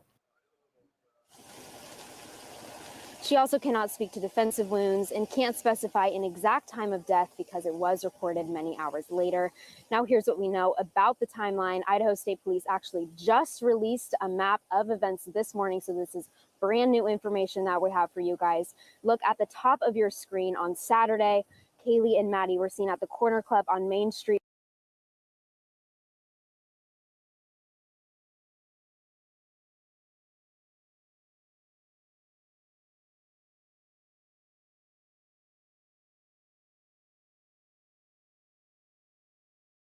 Between 10 p.m. and 1:30 a.m. Ethan and Xana were at a Sigma Chi party near the home between 8 and 9 p.m. Now on Sunday, so after leaving the Corner Club, Kaylee and Maddie were at Grub Truck at 1:40 a.m., which we have video of, and Etha and Xana and Kaylee and Maddie, so all 4 of them, they were all back to the house at 1:45 a.m. So that is what we know about the timeline right now. It wasn't until noon that same day when officers responded to a 911 call about an unconscious person. When they got to the house off King and Queen Road near U of I's campus, they found the 4 students dead. Moscow Police Chief James Fry said there was no sign of forced entry. He also said 2 roommates were home when it happened, but didn't go so far as to call them witnesses, and says they were not hurt. Now, investigators, like I mentioned before with the forensics team, they are still collecting evidence at the scene. Just to reiterate, they don't have a suspect or suspects at this time or a description. Fry maintained that this is an isolated attack, but he says he cannot say there is no threat to the community. So they're asking people to stay vigilant, be careful, and they're also asking anybody who knows anything to call their tip line. We have that number right here. It's 208-883-7180. 208-883-7180. So Brenda, just lots of questions at this time still. Yeah. And of course, we're going to have that number on our website at ktvb.com. Thank you so much, Abby. Well, during the news conference held earlier this week, reporters asked Moscow police about a video circulating on social media. The police chief said it shows 2 of the victims just hours before the killings happened early Sunday morning. And our Morgan Romero is here and is learning more about that video. Morgan, what do we have so far? Yeah, this video has been out there for quite a while now, and it's from a food truck in Moscow that I know a lot of students go to after they go to the bars. That's what we've heard. Police say they've looked at the video. It's helping give them the time and space of where 2 of the victims were leading up to their death. They said that in a news conference earlier this week. Let's take a look at that video. You can see Madison Mogan and Kaylee Gonsalves in this Twitch video. We've highlighted them for you. Right here, you see the girls walk in, and it appears they walk in with a young man who's now out of that spotlight.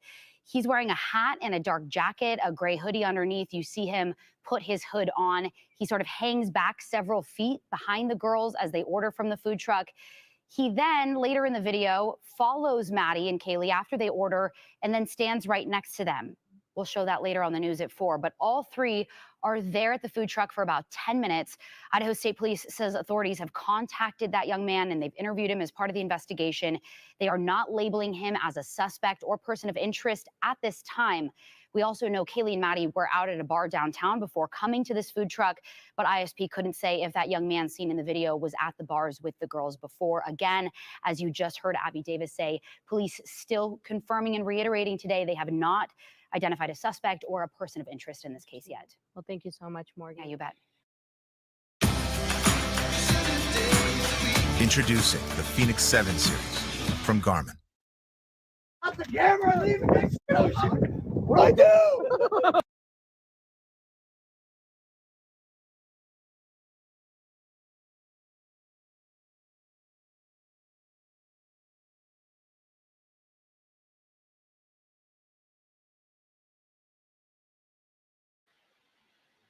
Okay, so there's all that. That's all I've got for this evening. Panther, I don't know if it was multiple knives. I guess the autopsy will reveal that. They just done the autopsy today. Today. They died, what, Sunday? Early Sunday morning?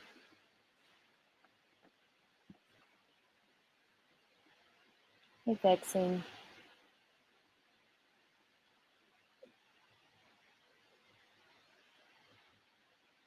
Well, I'm curious to see how this plays out. There really isn't any more new information, but I'm going to dig a little more in the morning on it.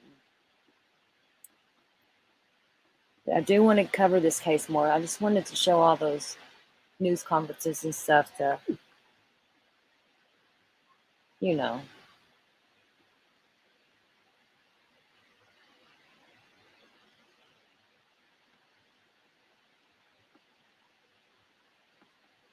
Y'all, I'm going to wrap this up. It's like past my bedtime. I'm early bird. But I'll see y'all tomorrow. We'll come live. You know that. And thank everybody for being here. And good night. Love y'all.